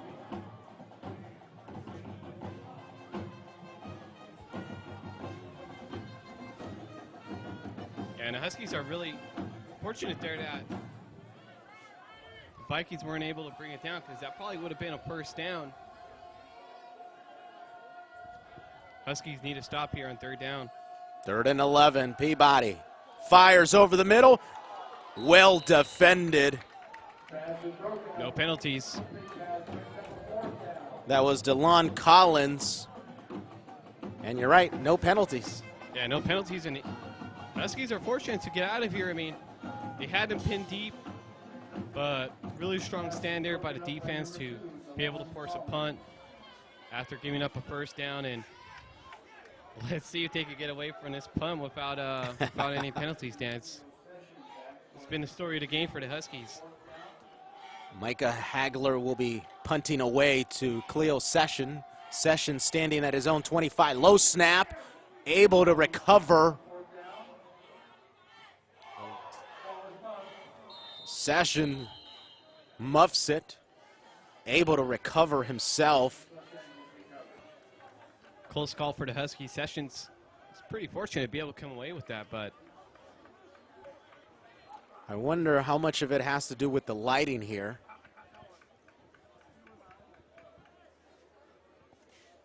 You think he lost it in the lights possibly? Or just hesitated? I think he was just a little too far away from the ball. Looked like he tried to short hop it the way a shortstop would and wasn't able to handle it cleanly. But fortunately for him, he was able, he was in good possession to be able to land on it. And, Huskies will start at their own 20, their own 27. Herrera will keep, goes nowhere, gets stoned at the line of scrimmage. Game clock reads 9:53, third quarter. Really thankful, really grateful you could join us here on Sportsnet USA's live coverage of Huskies football. With so much to do in Southern California, if you decide to watch us, all we could do is say really thankful and grateful for you. Where else would you want to be, Dan? I'll tell you after the game. 9:30 on the game clock. Out of a 2x2, Allen gets shifted to the left-hand side of Herrera. It'll be Allen. Allen able to get past the 30-yard line. That'll bring up a 3rd and about 7 or 6. manageable. Very manageable. You can tell the Huskies are coming out on this drive, being a little bit more conservative, but you see them rushing to the line, and you know, in this situation, you want to see them drain the clock a little bit more, but Herrera surveys the defense, elects to get a new play in. Allen now shifted to the right-hand side of Herrera, out of the 2x2 in the gun. Play action. Has a man open near side. It's Thomas, caught at the 45-yard line, gets pushed out of bounds at about the 33-yard line. how does Thomas get that wide open? He was no one in front of him, and really good play there by Herrera to hang in there. He had a guy coming down. Really nice block. I believe that was Chandler to pick up the blitzer. And good point. Really good delivery by Herrera there. Now the Huskies are driving inside Vikings territory. Herrera elects to take off, evades two defenders. Still on his feet, it's Chandler. They haven't called him down. He was actually out of bounds. Lots of confusion on that play, Will. Yeah, I mean, to me, it looked like he passed the line of scrimmage. I think they're going to call him for that.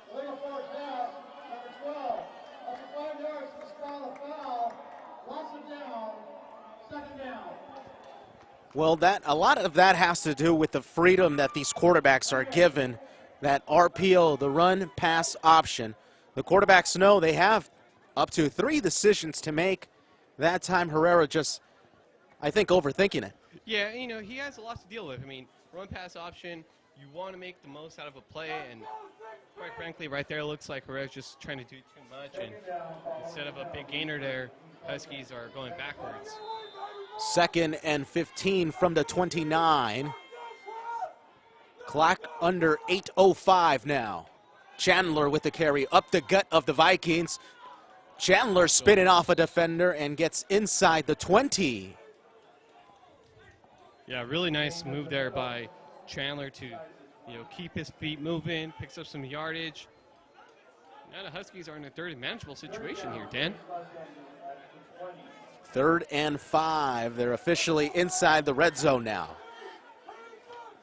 Trips to the near side. Free play now. It'll be Reeves up for grabs, trying to do a one-handed catch. Incomplete. Would have been a sensational play. Yeah.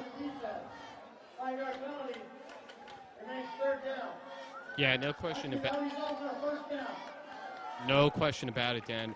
Reeves really trying to, channel his inner Odell Beckham Jr., but I think Herrera might have put too much air on that ball. Yeah, it took forever. It took forever to get there, and, you could clearly see that Reeves was trying to, time the jump.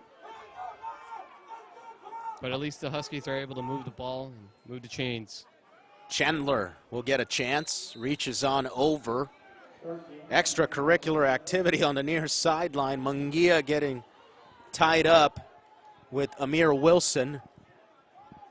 Yeah, it's getting trippy, Dan. I mean, 7 minutes to go in the third quarter. It's a 3-point game. Huskies are driving inside the red zone.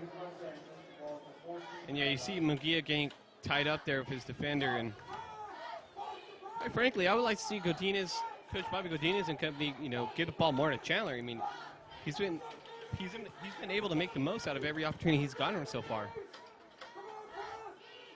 It will be with Chandler again. Pickup of about 1. Game clock reads 6:40 and ticking as we approach the end of this third quarter. Plenty of time, though. Plenty of football left.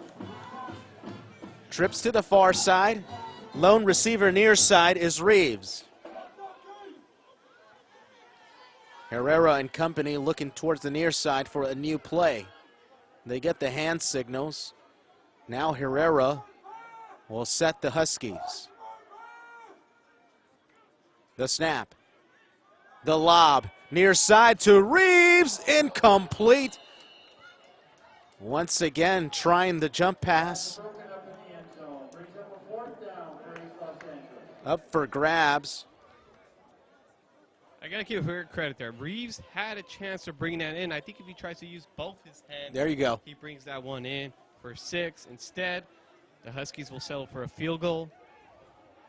Rangel will come in. Like Rangel will come in and attempt 37-yarder. I think. It looked like offsides, but Yeah, no flag, so the kick is no good. At this point, pending a discussion from the officiating crew. We'll see what the call, no call, so it's, the kick is no good. Kick was no good. Touchback. Wow. Touchdown Long Beach. So the Huskies were not given a chance. yeah, really bad sequence there by the Huskies. It looked like they tried to rush the kick a little bit. I mean, from what I saw, it looked like the guy came off on the sides, but instead, now the Huskies are back on defense and only up by 3. It'll be Mason Bowen who's in the backfield with Peabody. Play action, far side, complete. It's Jonathan Bonds. Decent pickup, he catches it at the 25. Manages to pick up about 7. Second down.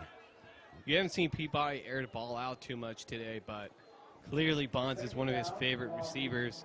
Gets a short gain there, and now the Vikings have the ball and are moving. Bowen lined up to the right-hand side of Peabody as the Vikings look towards the far side. On the game clock, 5:20. It will be Bowen with the carry past the 30. Manages to pick up the first down. Vikings will now be lined up at the 31. Clock continues to roll. Under 5:10 to go now.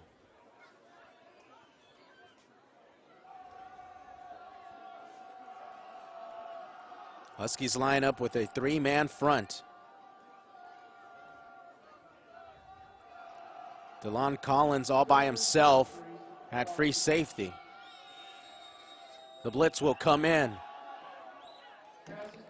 Pass is complete to the far side. It's Bates with a pickup of 16. Close to midfield now. I know it's early and the Vikings haven't crossed midfield, but you could just tell they're coming out of here. Played with a little bit more confidence and really nice pass there by Peabody to Bates. Bowen up the middle. Will pick up about a yard.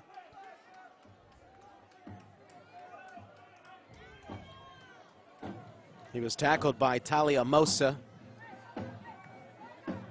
And Talia Mosa has been one of those guys in the front right there who's been giving the Vikings offensive line a lot to deal with today and able to stop the run there. Peabody, 3-step drop, throws near side. It's Bonds at the 50-yard line. Gets popped out of bounds. Late flag comes in. Extracurricular activity. Garrett Rogers involved. Yeah, and that was not a smart move by Rogers there. It's just more of the same of what we've seen tonight, Dan, from the Huskies in terms of penalties. Vikings pick up the first.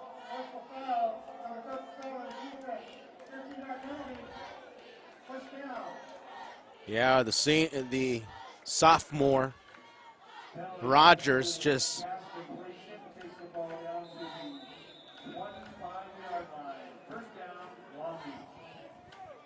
another costly mistake there, Dan, for the Huskies, and now the Vikings are rolling. I mean, they had the ball inside the 25. And the Huskies haven't really shown much in terms of stopping the Vikings' air attack. They've been able to control the run game, but low snap, controlled by Peabody. Peabody slings one near side. It's Bates with the catch. Bates with a gain of 6. 2nd and 4 on the game clock. 3:15 and counting, third quarter. Long Beach on the verge of getting points on the scoreboard. the potential to get the lead as they jump early.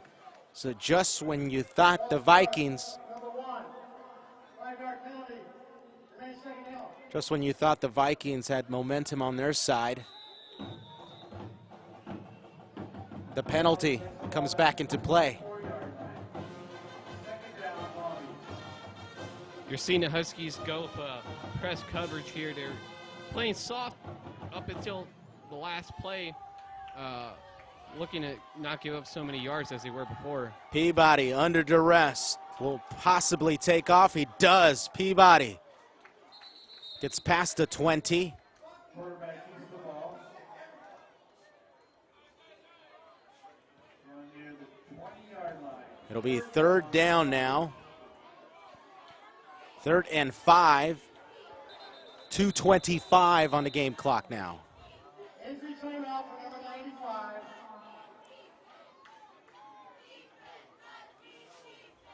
An official's timeout for an injury. Yeah, Sevilla looks like he might have banged up his hand there on that play. But Huskies are very fortunate to only give up 5 yards there. It looked like Peabody had a lot of room to work with, and he keeps showing his elusiveness.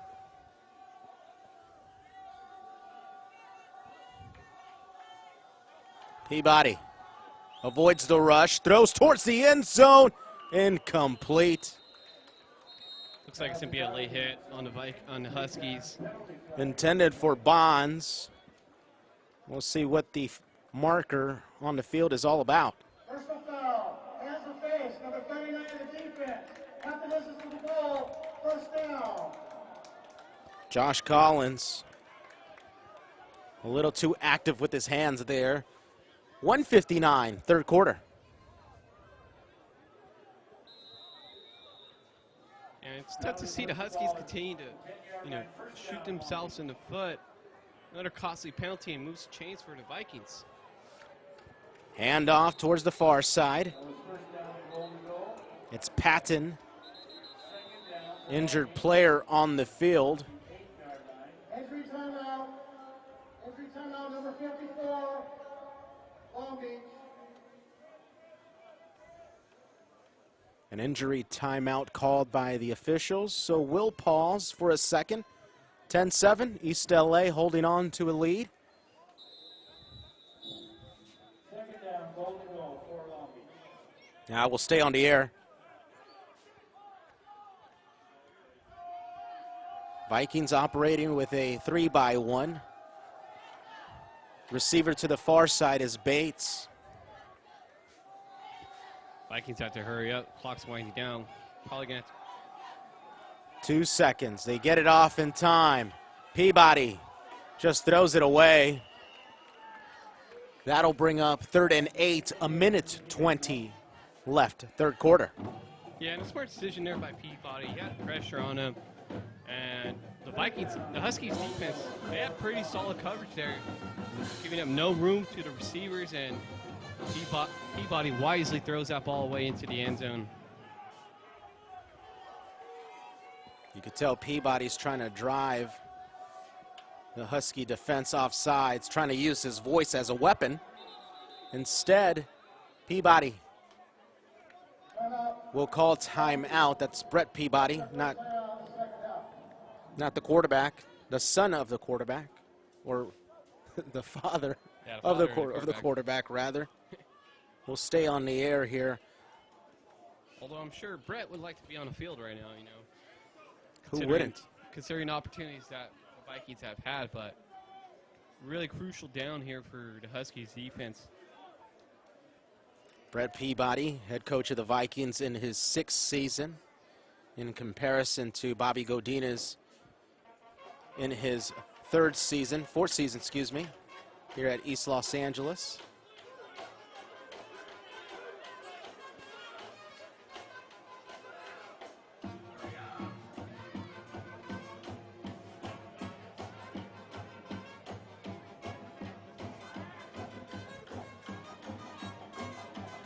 All right, so we'll continue now.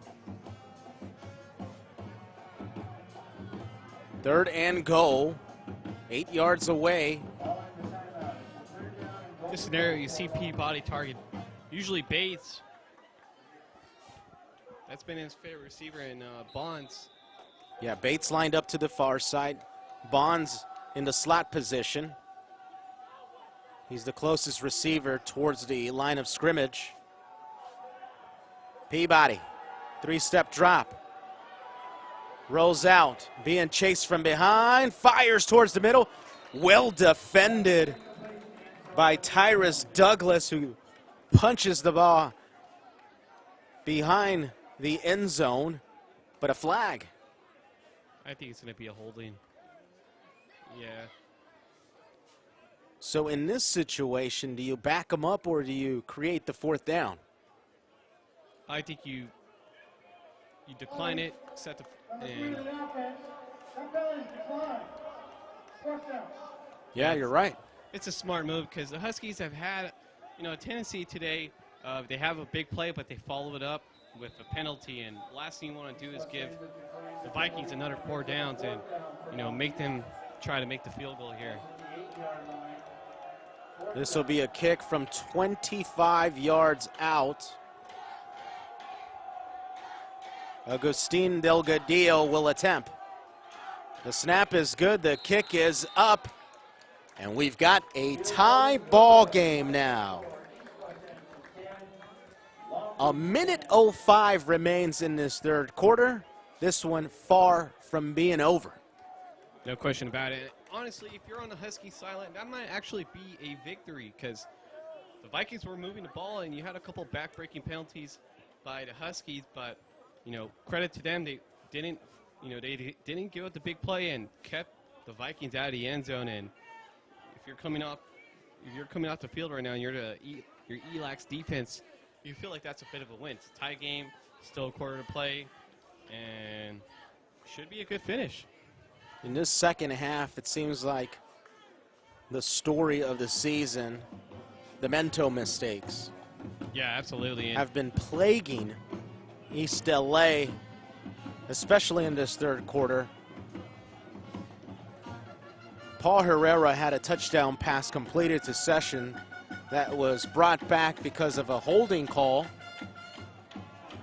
Yeah, I mean, if there's no holding call right there, right? I believe it was a late hit or something like that. But again, the back-breaking penalties by the Huskies continues to haunt them, and going into the fourth, that has to be something they had to try to avoid or at least limit if they hope to come out of here with their first conference victory. Reeves and Williams back deep to receive. This time, it'll be Williams from his own 2-yard line. Williams with some space, gets tripped up past the 25. So Herrera will come back out at quarterback for East LA. 58 ticks remain third quarter.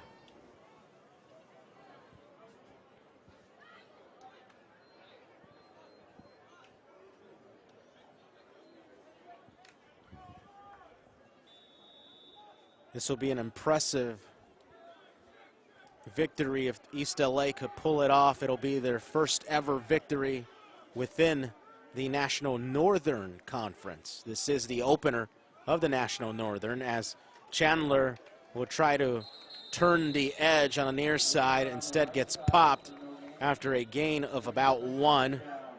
2nd and 9 from the 29. Yeah, Jack Ganova there, the DB for the Vikings, really clamped down there and brought down Chandler. I mean, Second down and 9 for East Los Angeles. Herrera and the Huskies will operate out of an empty set. Just Herrera in the backfield, 5 wide.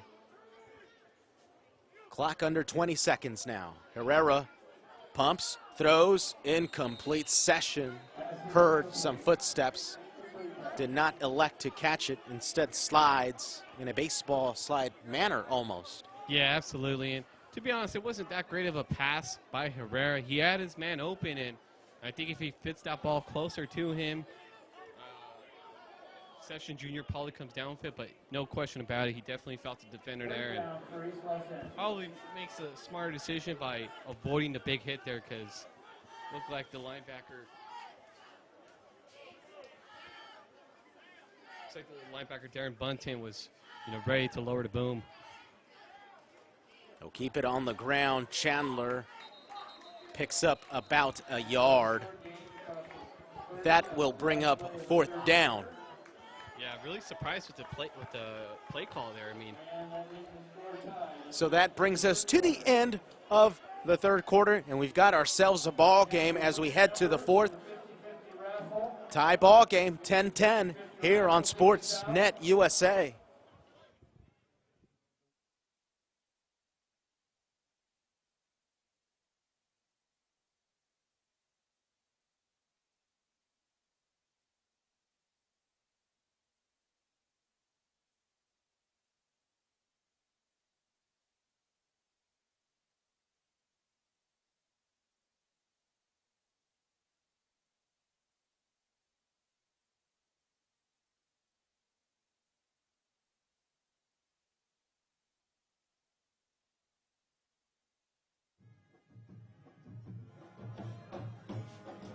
Welcome back to Sportsnet USA. Really thankful and grateful you could join us.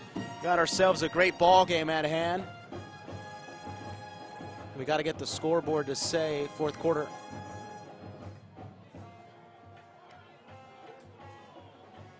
This is the start of the 4th quarter. Ricky Quintero will be punting from right to left. They switch sides. Start of the 4th quarter, Dan Gudino alongside Will Hernandez.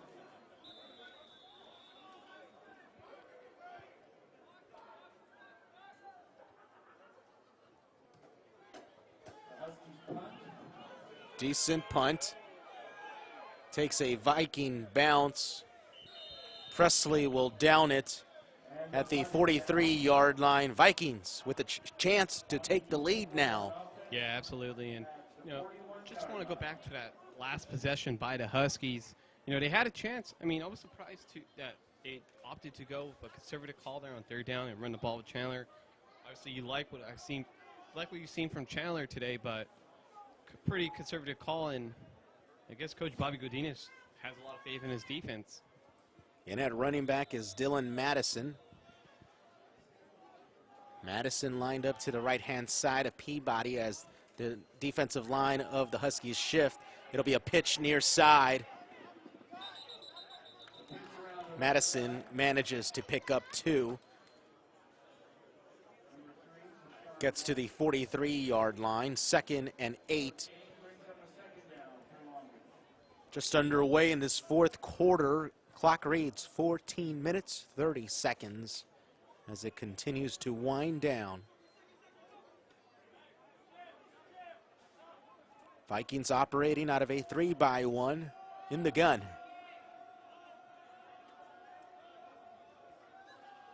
Peabody to the far side. It's caught. It's Patrick Lee. Picks up 9 yards and the 1st down, and inside Husky territory, the Vikings go. Yeah, and that was a pretty nice reception by Patrick Lee there. He's the Vikings, one of the Vikings' star receivers and, leading receivers this year in terms of yards. He's able to bring down the catch there. He has 2 defenders on him and takes a bit of a hit there, but able to hang on, move the chains. Madison avoids 2 defenders, has a gap, gets skinny, gets past the 30, inside the 25. Late flag comes in. Extracurricular activity towards the far side. Clock is stopped at 13:40. Madison was the one with the carry. This guy right here. Treshaun White. Correction, that was White with the carry.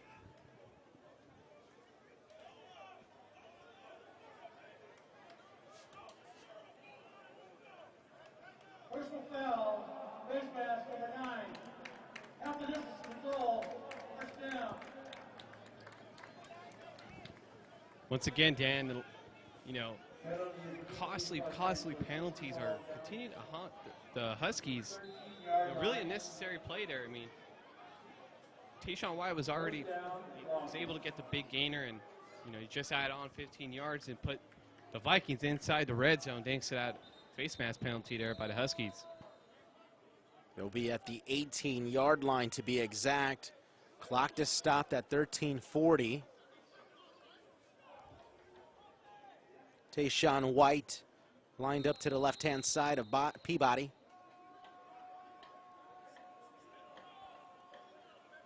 I would expect the Vikings to continue to hand the ball off to Tayshawn White. He's been able to get some positive yardage. Number 7, 5-yard penalty, remains first down. That's been happening all game long. They're trading shots as far as penalties are concerned. I wonder what the over-under was in terms of penalties, total penalties today. I mean, I would have placed it at 25. I think that feels like a safe bet. Four-man front for East LA. It's White with the carry. White possibly will pick up 1 or 2. Physical game up front for sure.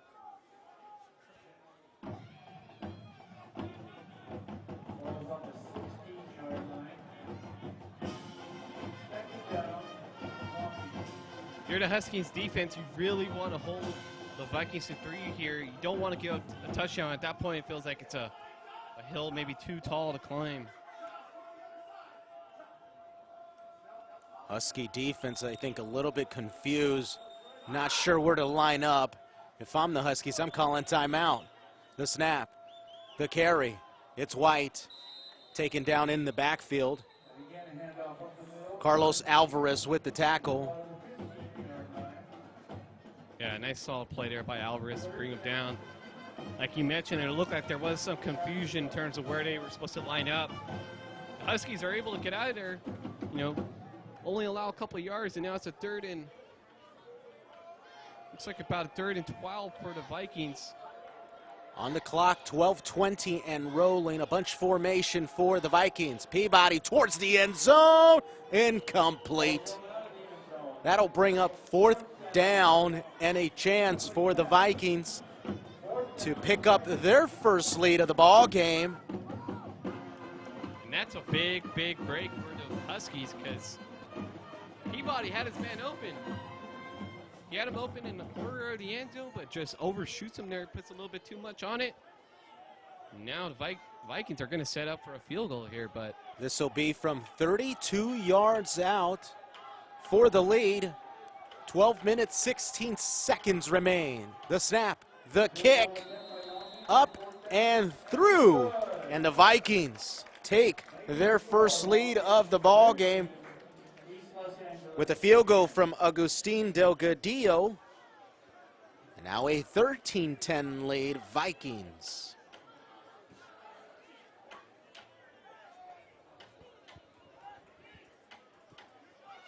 Even though the Vikings are kind of taking their first lead of the game, if you're the Huskies, you don't feel too bad about yourselves or where you're at right now, because considering all the penalties that you had today, you've had a touchdown called off, you've had several backbreaking penalties that have put the Vikings in score position deep inside red zone, and they're only down by 3 points here and had 12 minutes to go.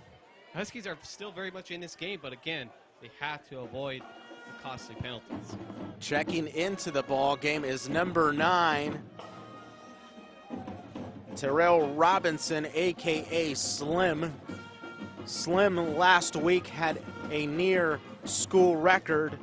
The record is 101 yards on a kick return. He had a 100-yarder, returned it from his own goal line. We'll see if they elect to kick it to him. Also back deep to receive is Reeves. Phillip Reeves. So Reeves and Robinson back deep. It will be Robinson from his own 9-yard line. Cuts it towards the middle of the field. He has some open space. Leaps the defender and gets knocked out of bounds inside the 35. So decent field position for the Huskies here with 12:02 to go, 4th quarter. What a play there by Terrell Robinson, hurdling over his hurdling over number 8, Cross Poyer, but it looks like he might have suffered an injury there to his abdominals, but what a play. Now the Huskies have really good field position at their own 38. And the third quarterback for the Huskies checks in. It's Philip Tran who will now operate the offense. Tran looking, rolls out, near side to Chandler. Chandler past the 40, spins off a defender and gets to midfield. So a gain of 12 for the Huskies. Where would the Huskies be without Chandler right now? Great point. He's clearly been a safety blanket for the Huskies today, and Tran comes in and dumps off a quick swing pass to him and move to the chains for the Huskies. Tran on the year now 27 of 49, over 300 yards as he completes a quick one. That'll be to Munguia, a gain of 5 yards. So far so good on this drive. Tran, no touchdowns on the season, has 2 interceptions. So trying to make a name for himself and helping the Huskies in this situation, trailing 13-10, 11:05 on the game clock. Tran, handoff, Chandler spin move, past the 40, still trying to move the pile. Reaching on over and gets a gain of about 8. A first down for the Huskies once again. So 3 straight plays, 3 straight first downs. Injured player on the field. Actually 2 injured players on the field. One for East LA, the other for the Vikings. Yeah, and it looks like that's Dixon Sawaley down for the Huskies, as well as Chandler. It looks like he took a kind of a late hit there by the Vikings, and quite frankly, Long Beach City is pretty fortunate they didn't get called for a late hit there, you know. I think, not to cut you off, partner, but I think Chandler's just, I think he's tired. Yeah, I think so too. I mean, did you see that spin move there? I mean, you mentioned his elusiveness earlier, and Chandler, you know, he's making a lot of plays on his own, and had he not been in the Huskies lineup, you know, could be a bigger deficit here, but hopefully Sawaley's okay. Clock is stopped at 10:50, 4th quarter. We'll stay on air for now. If there is one guy you want to have at quarterback, I would say it's Philip Tran. Tran last year took the Huskies to a 7-3 record. Over the middle, it's Munguia. Munguia gets inside the red zone. Taken down at the 19-yard line. Another injured player for the Vikings. This time will step away. 10:35 left. Huskies trail 13-10 here on Sportsnet USA.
Welcome back to Weingart Stadium on the campus of East Los Angeles College in Monterey Park, California.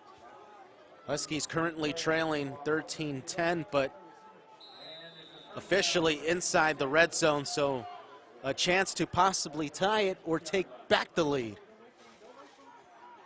Tran, play action, looking, surveys, over the middle, it's caught by Thomas. Thomas spins, touchdown Huskies. A 19-yard connection, Tran to Thomas. Tran 4 for 4 on the drive here. Yeah, 4 for 4 for 55 yards, and what a play there by Tran.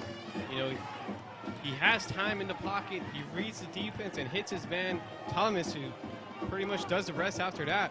Really good drive by Tran there, and you know, led his team down the field for a touchdown. Exactly what the doctor ordered, and extra point, up and through.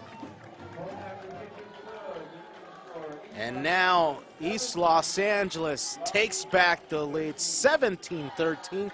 But wait, 10 minutes, 19 seconds to go, fourth quarter. Too much time left. there's still plenty of time, but that was a really positive drive there by the Huskies and by Tran. I mean, if you're on the Husky sidelines, you're feeling pretty good about yourself. They did get that touchdown earlier, but they've held the Vikings to 2 field goals and only 1 touchdown, which was really a big play. That was kind of a broken play by the Huskies defense. And yeah, there's still a lot of time, and the Huskies have to avoid penalties here, but really impressive drive there by Tran to come off cold off the bench. Good point. And, you know, go 5 for 5 for 55 yards and, you know, leads his team into the end zone. Excuse me, 4 for 4. But it's incredible that the guy in the third slot on the depth chart as far as quarterbacks, last year's starter, looking back into form as he did last year. Going back to that play, Tran did an excellent job, fakes the run, and manages to go through all his progression, finds Thomas over the middle, and Thomas did the rest, but excellent play by Tran to stay patient in the pocket. Short kick, fair caught at the 34-yard line. It was Matt Vella who called the fair catch. That's where the Vikings will take over. I say that's pretty decent field position if you ask me. yeah, pretty decent field position. But I just want to go back to what you're mentioning. You know, Tran. Distancing number 6. Oh, wow. Long Beach is shown to add that to the end of the kick. First down. Well, it looks like penalties are continuing to haunt the Huskies, but as you mentioned earlier, Dan, you know, experience is what you saw there with Trent, you know, behind center. You know, he looked like he was pretty comfortable back there and, you know, able to lead his team down the field, but can his Huskies defense hold Long Beach City out of the end zone? Big drive here. 10:19 to go. Final quarter of play. White put in motion towards the far side. Peabody over the middle, incomplete, well over the heads of everybody. That'll bring up second down and 10 yards to go on the game clock, 10 minutes and 13 seconds. Yeah, that looked like some miscommunication there between Peabody and his receiver, Victor Bates. I think Peabody was expecting him to go for a streak or a post, and clearly both not on the same page. Peabody getting the new play in. White lined up to the right-hand side of Peabody. Out of a 2x2. Peabody looks near side, now goes over the middle. It's caught. It's Jonathan Bonds with the big gain of about 20 to the 35-yard line of East LA. Yeah, and Bonds had plenty of room to run. Huskies again playing soft pressure. And Bonds, you know, that quick speed, you got to be a little physical with him at the line of scrimmage, and easy pass and catch there for the Vikings.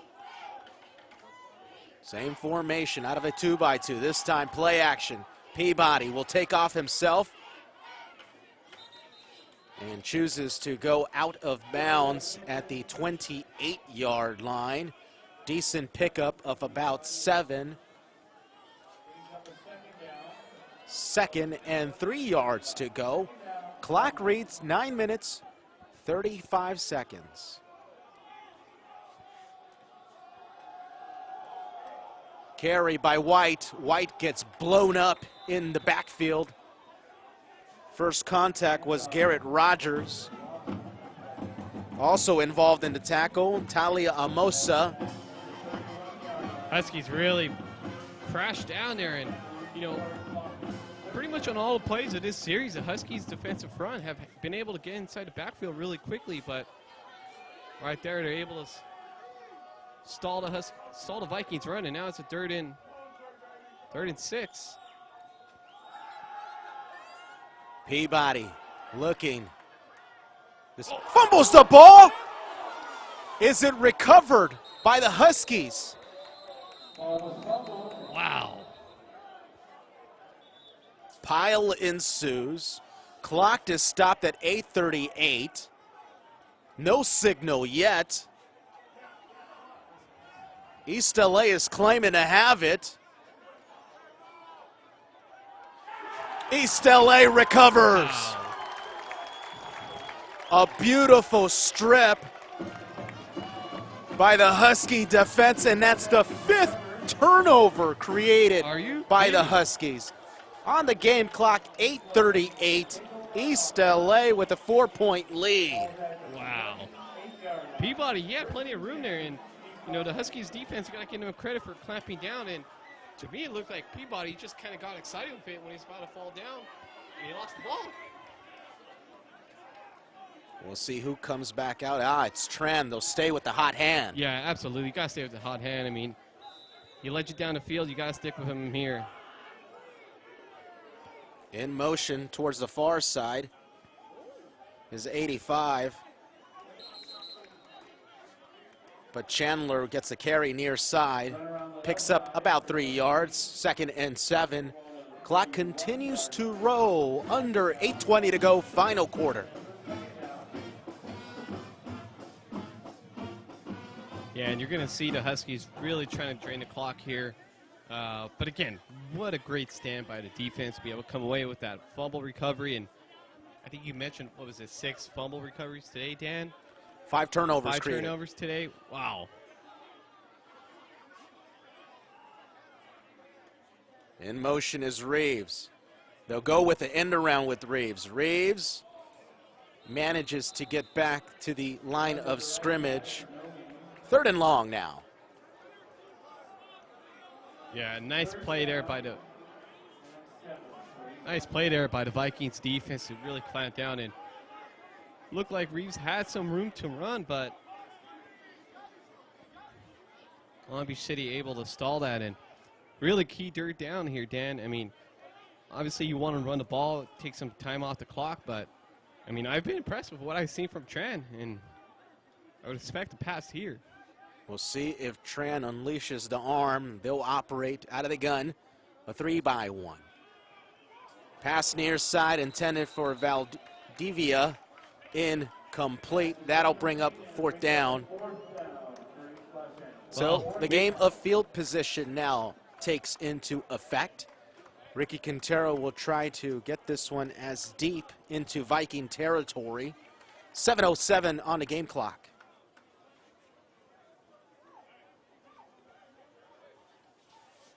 You know, in that last play, you know, Tran, he had his man Valdivia open, but he just overshot him, and unfortunately for the Huskies, the clock stops, but really nice punt.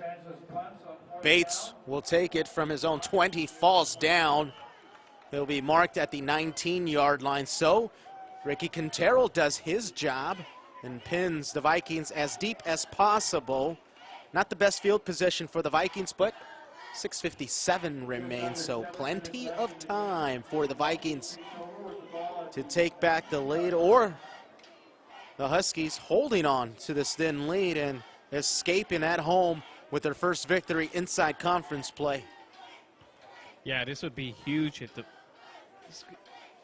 obviously there's been a lot of key possessions here, but this is by far the biggest one for the Huskies. The Vikings only have 2 timeouts remaining, so if they can force a stop here, That'd be great for the Huskies defense. White over the middle with the carry. And from the middle near the 25. Taken down by Ben Key. That'll create 2nd and about 5. 2nd down for Long Beach. Clock reads 6:35, 6:34, 6:33, and rolling out of a pistol set. White once again. White finds some space. Breaks the tackle, running down the sideline. Joey Knowles there to save the day. But White will get into Husky territory and inside the 40-yard line. Really nice run for the Vikings by White there. You know, he breaks the tackle and looked for a minute there like he had room to run and take it to the house, but Huskies defense able to clamp down there, and now Long Beach City has the ball inside ELAC territory. And officially under 6 minutes to go, final quarter. Once again out of a pistol set. They keep it on the ground with White. White still moving the pile. Flag is thrown towards the pile. That would be a gain of 7 to the 29.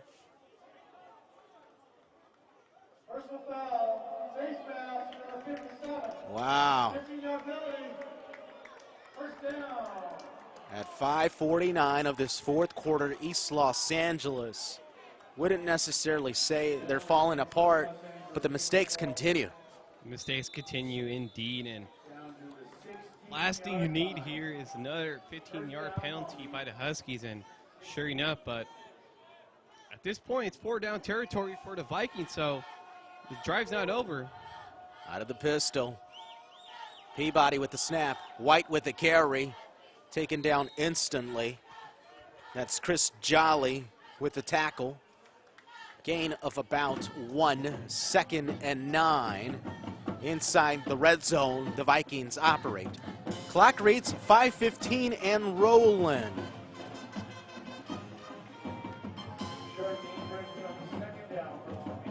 Vikings still operating out of the pistol. 3 wide receivers. Play action. Keeper by Peabody gets swung around.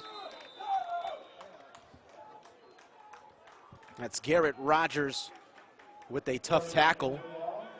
Gain of 2. 3rd and about 7 to go. 4:45 on a game clock. Really nice play there by the Huskies defense. Long Beach City certainly calling for a horse collar, but didn't look like he grabbed him from there. It just looked like he grabbed him from the back of his jersey. But a key 3rd down here, and the Huskies could force an incompletion or, not go too many yards. Then it sets up for a pretty manageable 4th down, at least from their end. DeLon Collins is the safety back deep. They'll go towards the end zone. Caught, but out of bounds. Wow. That was Victor Bates. Huskies dodge a bullet because the receiver is wide open. Victor Bates, and quite frankly, Peabody just doesn't make the throw. We saw that earlier from some of the Huskies quarterbacks, and now it's the Vikings quarterbacks, and with Peabody unable to make that throw. But he had his man, and that probably should have been 6 points. 4th and 7 from the 13-yard line. The biggest play of the game now. On the game clock, 4 minutes, 13 seconds. White gets shifted to the right-hand side. Play action. Quick slant, incomplete. Huskies survive. Turnover on downs. Once again, Peabody has his man Bates. He beats his defender at the line of scrimmage. And has a 1st down, maybe more, on a quick slant route. But once again, Peabody overthrows him. Now the Huskies take over.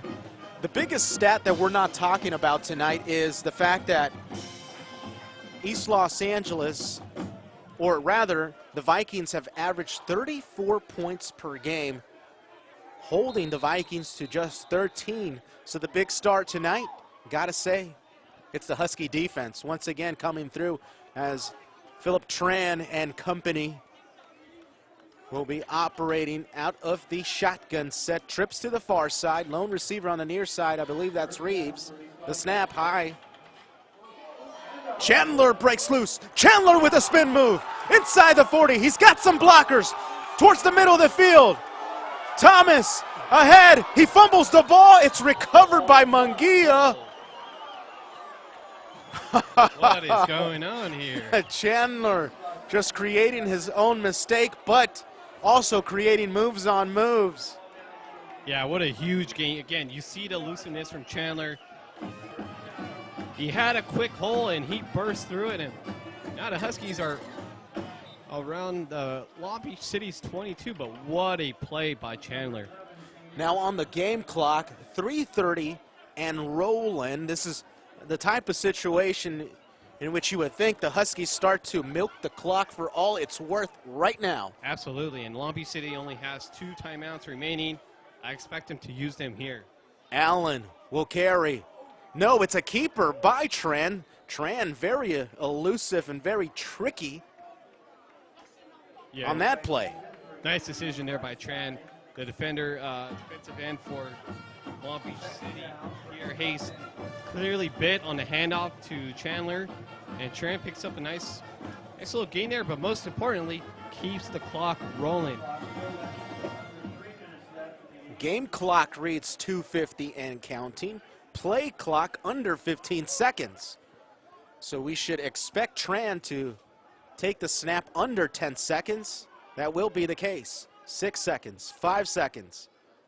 Allen with the carry up the gut of the Vikings. Manages to pick up 3.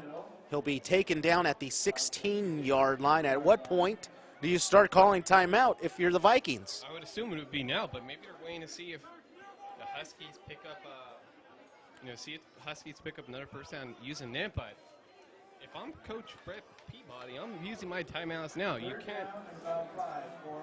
On the clock, 2:08, 2:07, 2:06, and counting. Yeah, I really don't understand the decision here to not use the timeouts, but. Trips to the near side, lone receiver to the far side. Tran looking towards the near side. Gets the new play. East LA will call timeout with 1:50 to go as they lead 17-13 here on Sportsnet USA.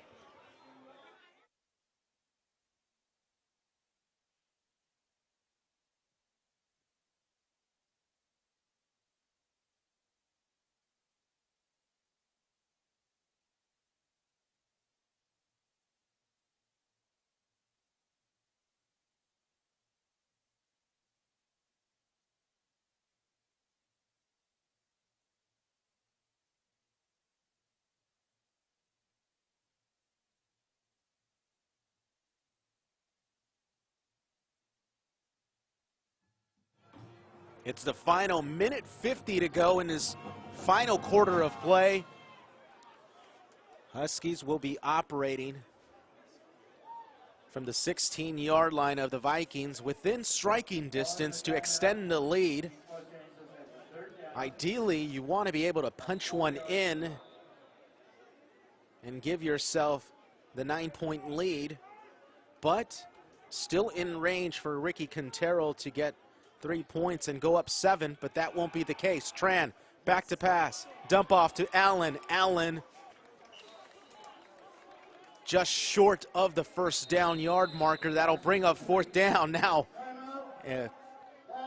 interesting situation as Long Beach calls timeout with 1:38 to go. Will, in this case, do you take points or do you get the extra inch for the first down?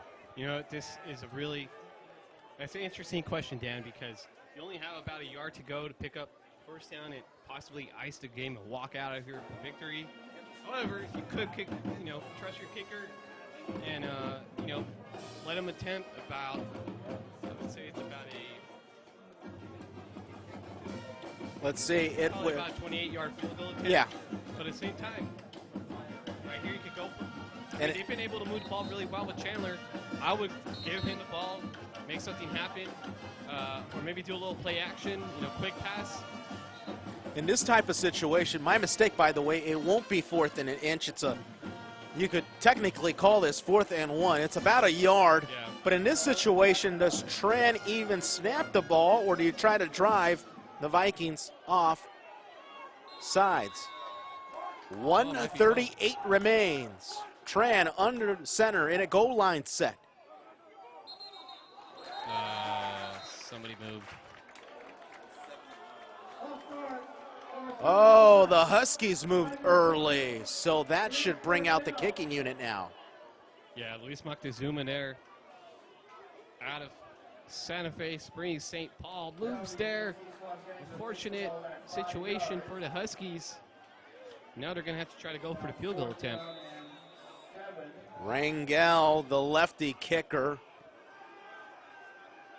will attempt one from 37 yards out with 1:38. This will give the Huskies a 7-point lead. Snap is good. The kick is up and through. 7-point lead for the Huskies, but still 1:32 to go, fourth quarter, here on Sportsnet USA.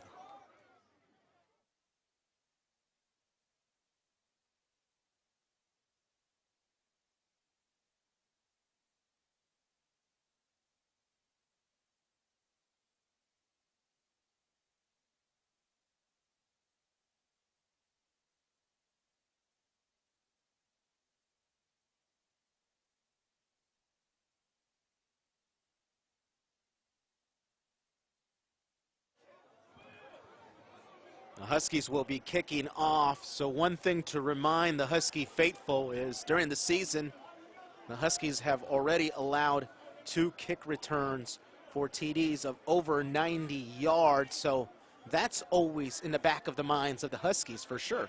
Absolutely, and if I'm Coach Bobby Gudino, I'm probably calling for a squib kick or a short kick here. You don't want to give up any big plays, to the return team.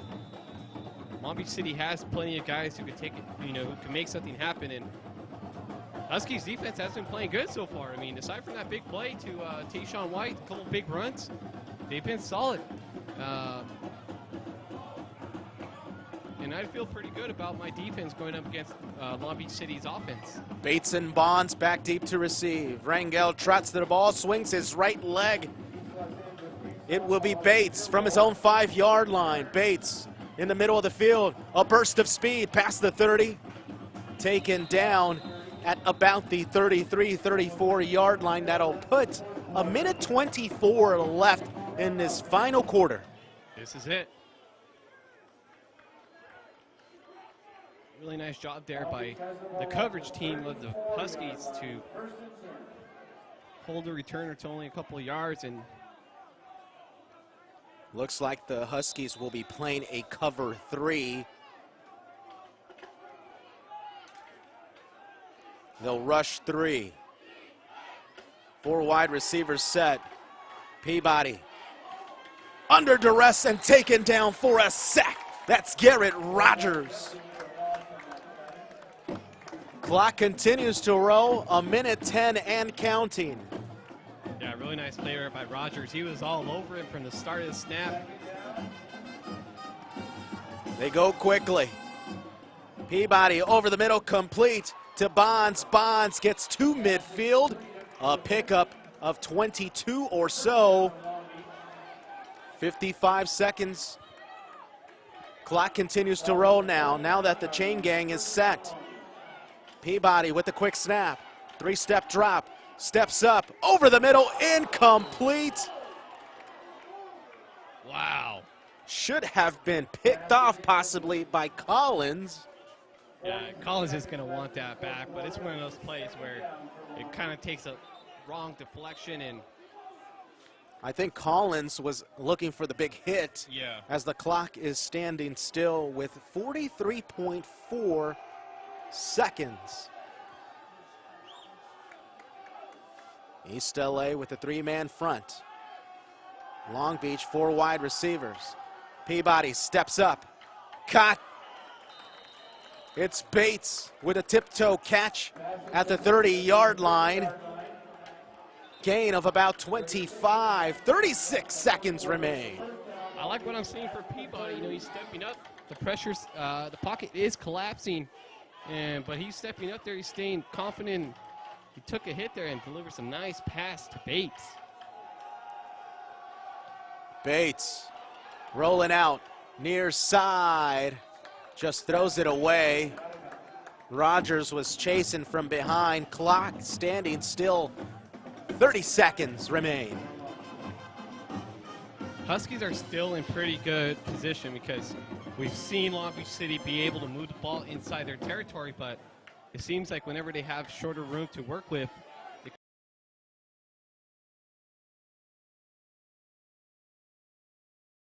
Huskies territory. So let's see what they could do here. Peabody back to pass, evades the rush, will throw far side, incomplete. That brings up 3rd and 10 now from the 30-yard line of the Huskies. 23.7 seconds remain. Once again, Garrett Rogers is able to bring the pressure, and the Huskies have done a good job of putting pressure on Peabody today. And you could oh, wow. Mitchell Williams called with the hold. That'll put the Vikings right at the 20-yard line, so instantly into the red zone. 23 seconds remain. And the Huskies can't stay out of their own way, unfortunately. The blitz comes in. Peabody able to avoid it.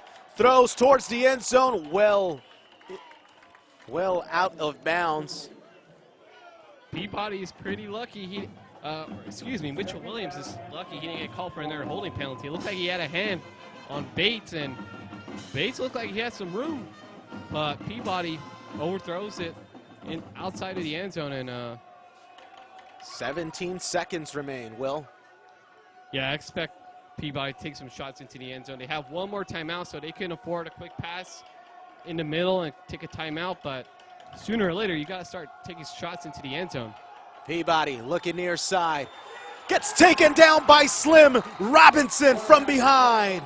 And a timeout is instantly called by the Vikings at 10 seconds. Slim Robinson once again with a big play. He's an interesting product. He starts the season at wide receiver. He has the speed to play out there on offense, but he has such a high motor, and he hurt his hand, so he was switched to the defensive side where he has excelled in pass situations. By the way, he also has a 100-yard kick return this season. So the DN, Terrell Robinson. Well, you mentioned he hurt his hand earlier in the season. He hasn't really had to use his hand because his speed is too much for the Vikings tackle Sebastian Hernandez out of La Mirada. Quite frankly, there's no match, and you've seen that pressure all day on Peabody. And once again, Terrell Robinson with the big sack, and that's a 3rd and long, and only 10 seconds remaining. So I expect the Vikings to play, or the Huskies to play prevent defense here for only 10 seconds. But if you're the Vikings, you have to take a shot here into the end zone. The snap. Peabody under duress. Over the middle. Nearly intercepted by Joey Nose. That would have been the dagger. 4 seconds remain. 4th down. So this will be the final play of the game, and this will be a shot towards the end zone. Yep. Without a doubt. Absolutely. If you're joining us, you've joined us at the right moment. No question about it. Hopefully there's no penalties on this one. But, wow, Knowles had that interception, and there's no question he's going to be thinking about that one tonight. This will be the last play of the game. 4.9 on the game clock. East LA holding on to a 7-point lead. Peabody fires towards the end zone. And that will do it. East Los Angeles wins it at home, 2013. Their first game inside the National Northern Conference. A victory for East LA. What a game. What great defense. A great hold by the Huskies at the end. Incredible performance. Just heard a huge shout next door from Bobby Godinez, head coach of the Huskies, ecstatic, elated with energy. It's a final. East LA wins it at home. Would you consider this an upset? Oh, there's no question. It's definitely an upset. But, again, those two onside kicks, onside recoveries by the Huskies really set the tone for them in this game.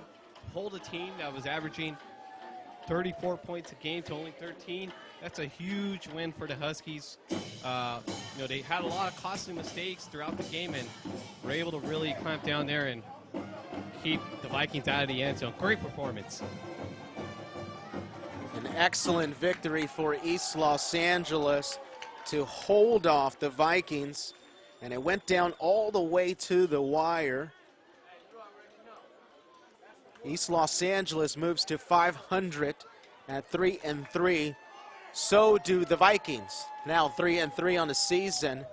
And what a way to open up conference play. Hopefully this will be the turning point in the whole season. The mistakes of previous weeks hopefully will be cleaned up. But picture the East LA Huskies with no mistakes, with no boneheaded mistakes at all. This would be a completely different team, and possibly, not to inflate this victory, but possibly title contention? Well, maybe, I'm not sure about that, because first they have to figure out what's going to happen with their quarterback situation. Switching three guys in and out, it's tough to do, but yeah, you mentioned it, Dan. I mean, you have a touchdown taken away by a penalty.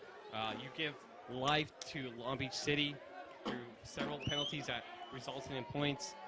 It could have easily been a 2-score, 3-score game, but obviously the penalties held that back and made it close and allowed it to go right down to the wire. But at the end of the day, you got to give credit to the Huskies for holding its ground and not not folding over after all those penalties. Prior to the ball game, I was speaking with head coach Bobby Godinez, and I asked him, do you think you're regretting moving up to the national conference? He said, no, without a doubt. He mentioned how if they would have continued in the American Conference, they would have swept the whole thing, possibly gone undefeated, but not really progressed as far as a program. And so they're proving themselves right, or at least Bobby Godinez has proven himself right, that they are moving in the right direction. So that'll do it for us tonight. Really thankful and grateful for you, Mr. Will Hernandez of the Whittier Great game. Daily News and also San Gabriel Valley Tribune. That'll do it.